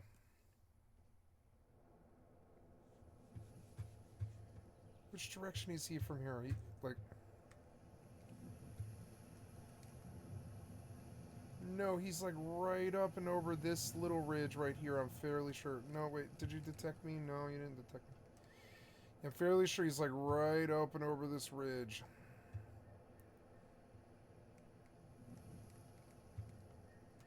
No?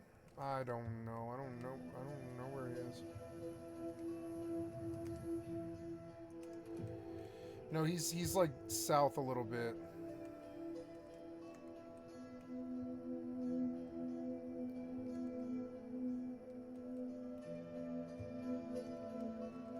Where are you, kitty? You're so annoying. Like you're so easy to see when I aggro you.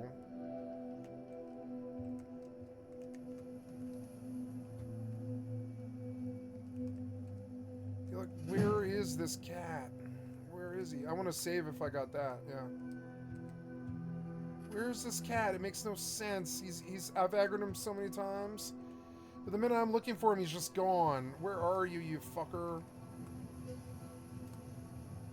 Oh, whatever. Fuck it. I'll get him on the way. Oh, there. Wait, no, that's a fox? No, that's a fox.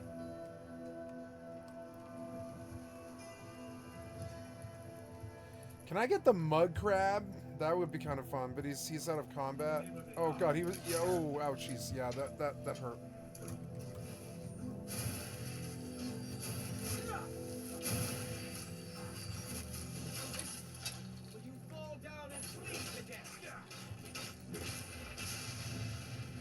Soul capture. Nice.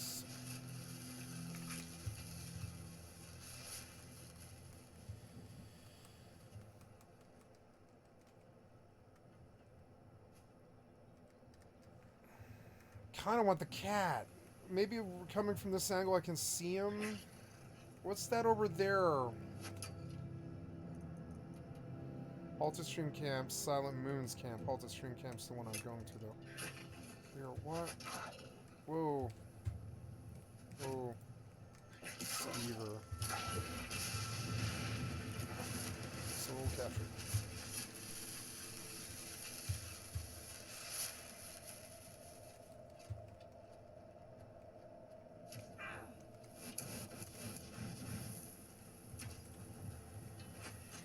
Wait, who's she hunting? Don't cost your fancy magic someplace else. All right then. I'll have your head.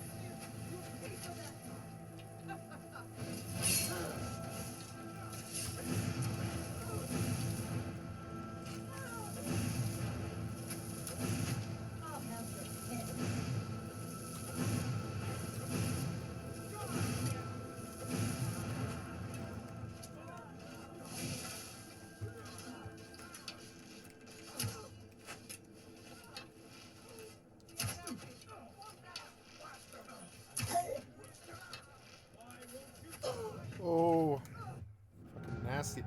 How he suddenly started taking all those hits is beyond me. What? Please. What?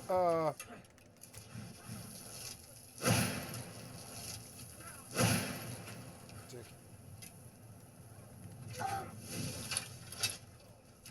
Fuck. Archer's so annoying.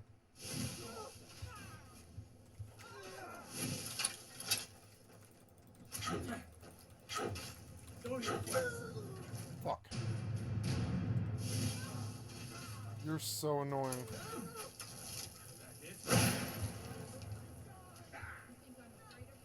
Fucking Archer's so annoying.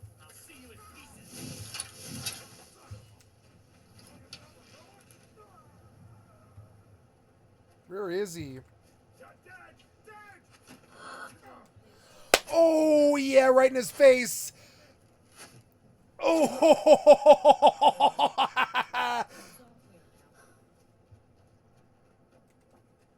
Satisfying. Why didn't they keep using bullet cams? They should have done it in Starfield. Is the entire camp, like, on the outside cleared out? You guys just, like, killed out the whole camp? I mean, there's so many mobs, I guess. I mean,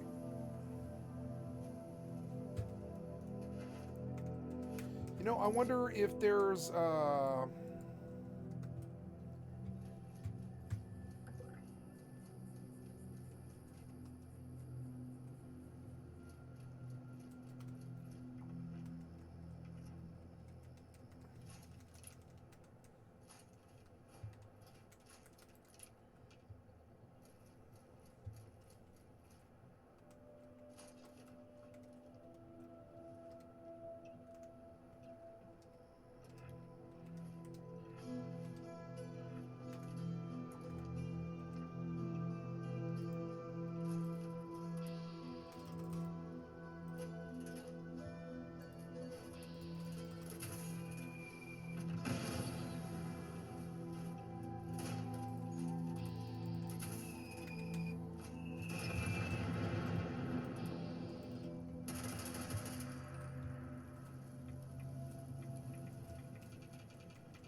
13 loose screws. Don't do that.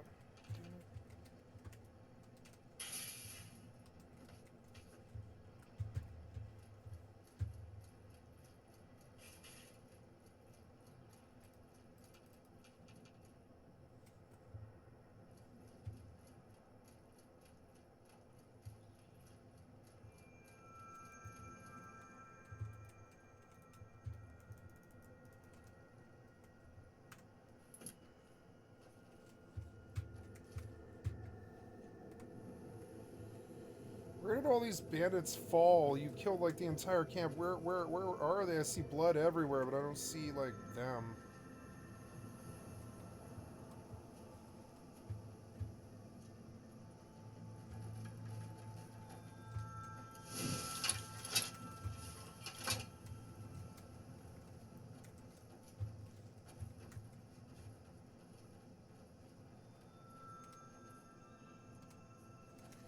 Am I cold? Yeah, I am cold. Go by the fire for a minute.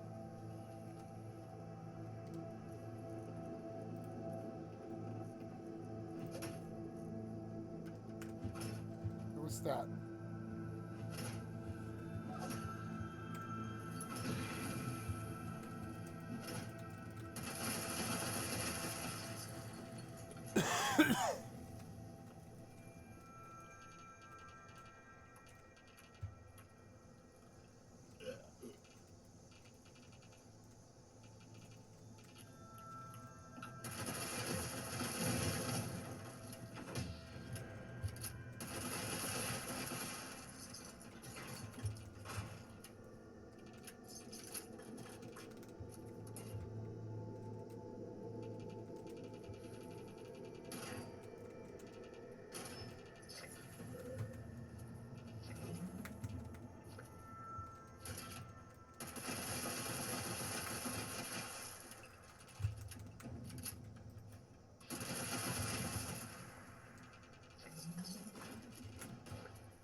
Look, we did this place, and some of the... might get nervous.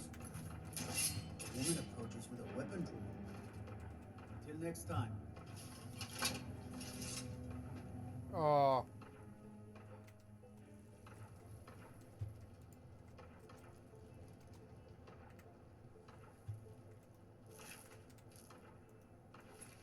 So I cleared all this, but... Oh. Oh, come on! God damn it, the fucking spikes and you wedging me. Piece of shit, Bethesda. Fucking Bethesda. Come on, man. Let me through, let me through.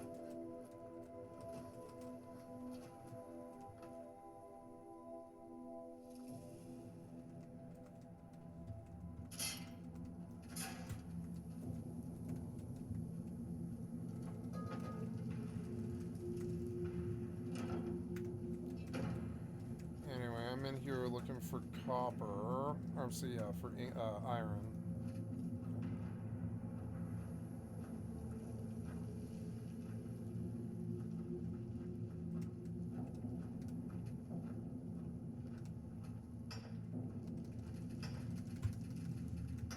Nope.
Getting late.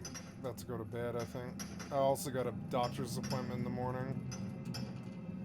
So I've got a distraction.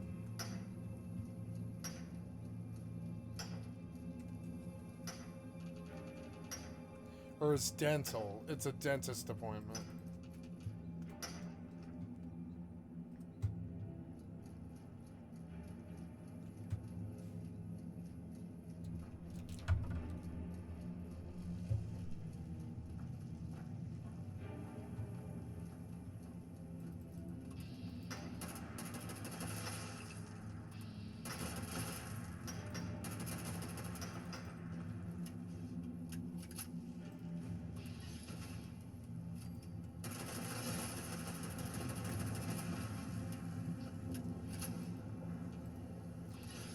These things suck too.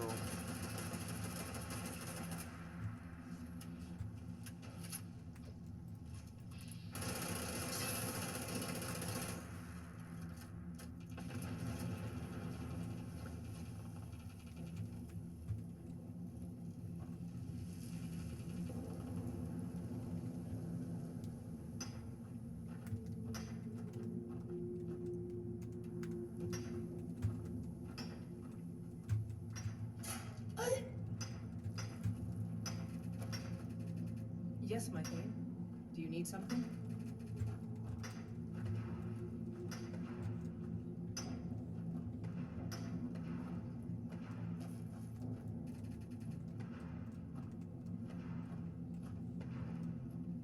So you were tapping this. Did you actually get something, or is it just RP? What do you want me to carry? No, he wasn't getting anything. Lead on. Lead on. It's RP.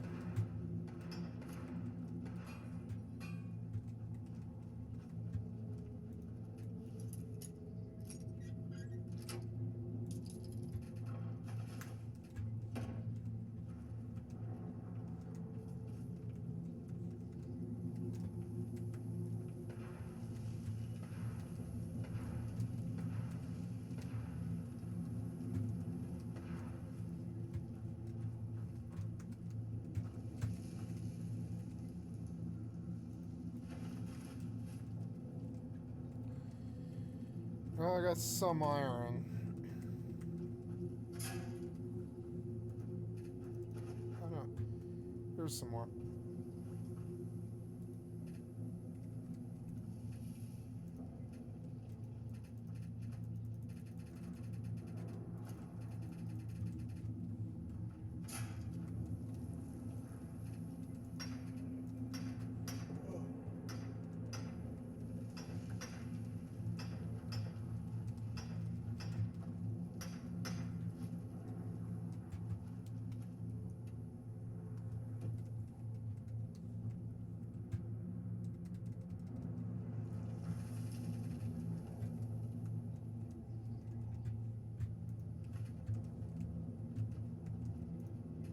Oh, here we go.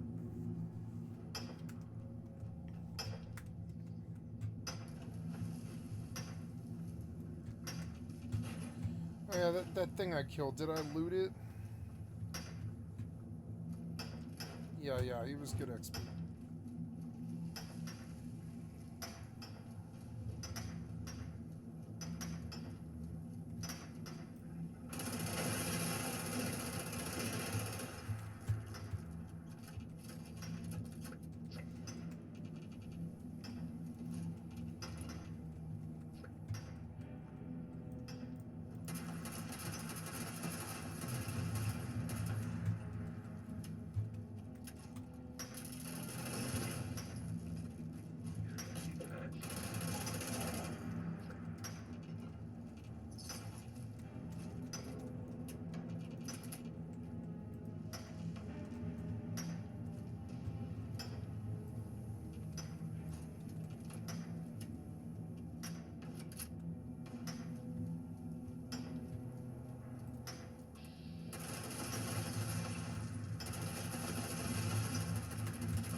Oh, did I ding? No, I'm close though.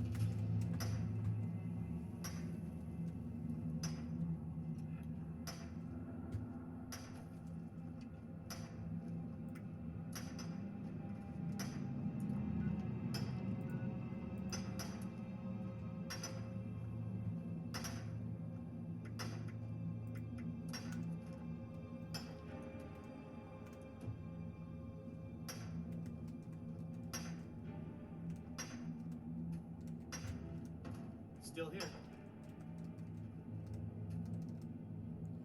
I wanna. Annoying. I need this iron ore, not you.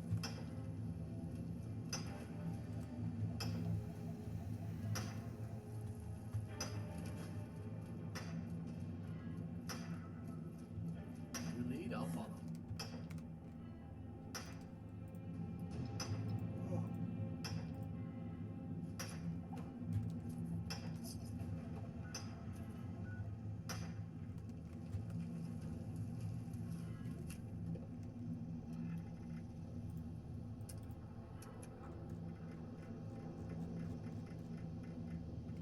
Flower box, ash rose.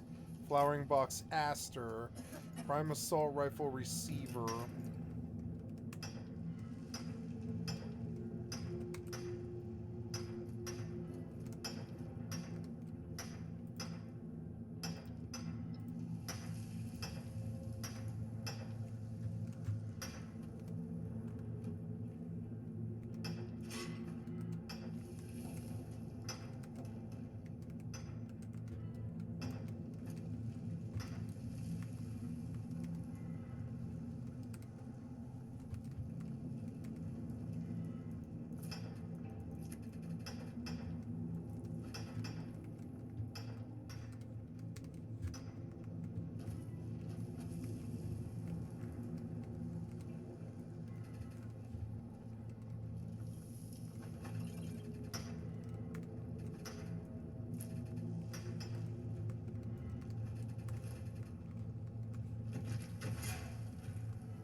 Oh, I went the wrong way. I'm going east. Am I? Oops.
Fun to explode their heads.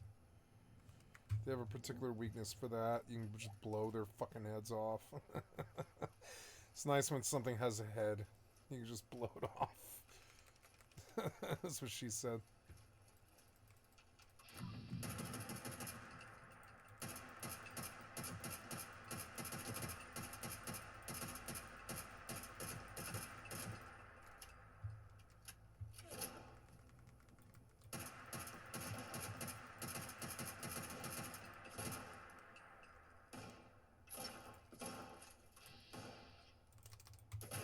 Bye. So much more entertaining than than most MMO combat, I would say. There's Fashnacht Day again, which means I'm going to play a lot of Skyrim, I guess. I've been going to bed a little early. Maybe I'll stay up a little bit later tonight because I have to go to a fucking dentist appointment in the morning, so maybe I'll stay up late tonight and just sleep in for that. When is that? Let's see. Tomorrow is a dentist appointment. It's oops, get out. No, get out. Tomorrow we have a dentist appointment at 10:45 in the morning. So I've got to leave here at 10:15. I've got to wake up at 9:45.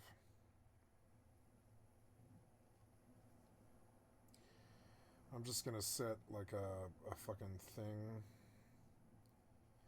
Alarm so I don't miss it. 13 hours. So, I mean, I do have like quite a lot of time here to play. I'm going to play late, I guess, even though that's kind of a long day for me.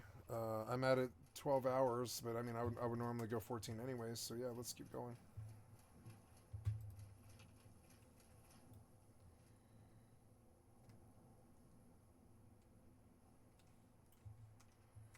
I've never been here before. Wade Airport. Let's go running around. I don't want to startle them or start combat with them. I want to actually go to the airport, I guess.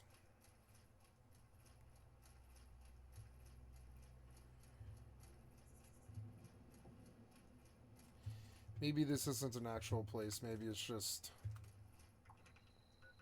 Yeah, maybe it's just that. That's it. Okay, well that's fine. Let's get the vacuum tubes.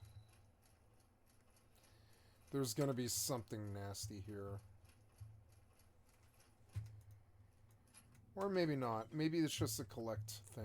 Oh.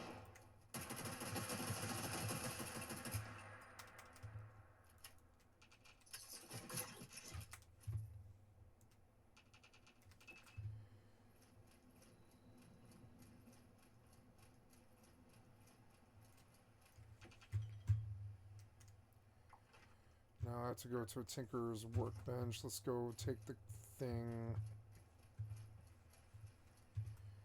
That's kind of what they want you to do. It'll be some combat, but I mean, I'm waiting on Fashnacht Day anyways.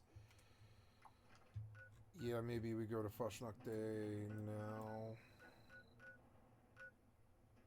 2 minutes. No, we have a little bit of time. So we'll take this first.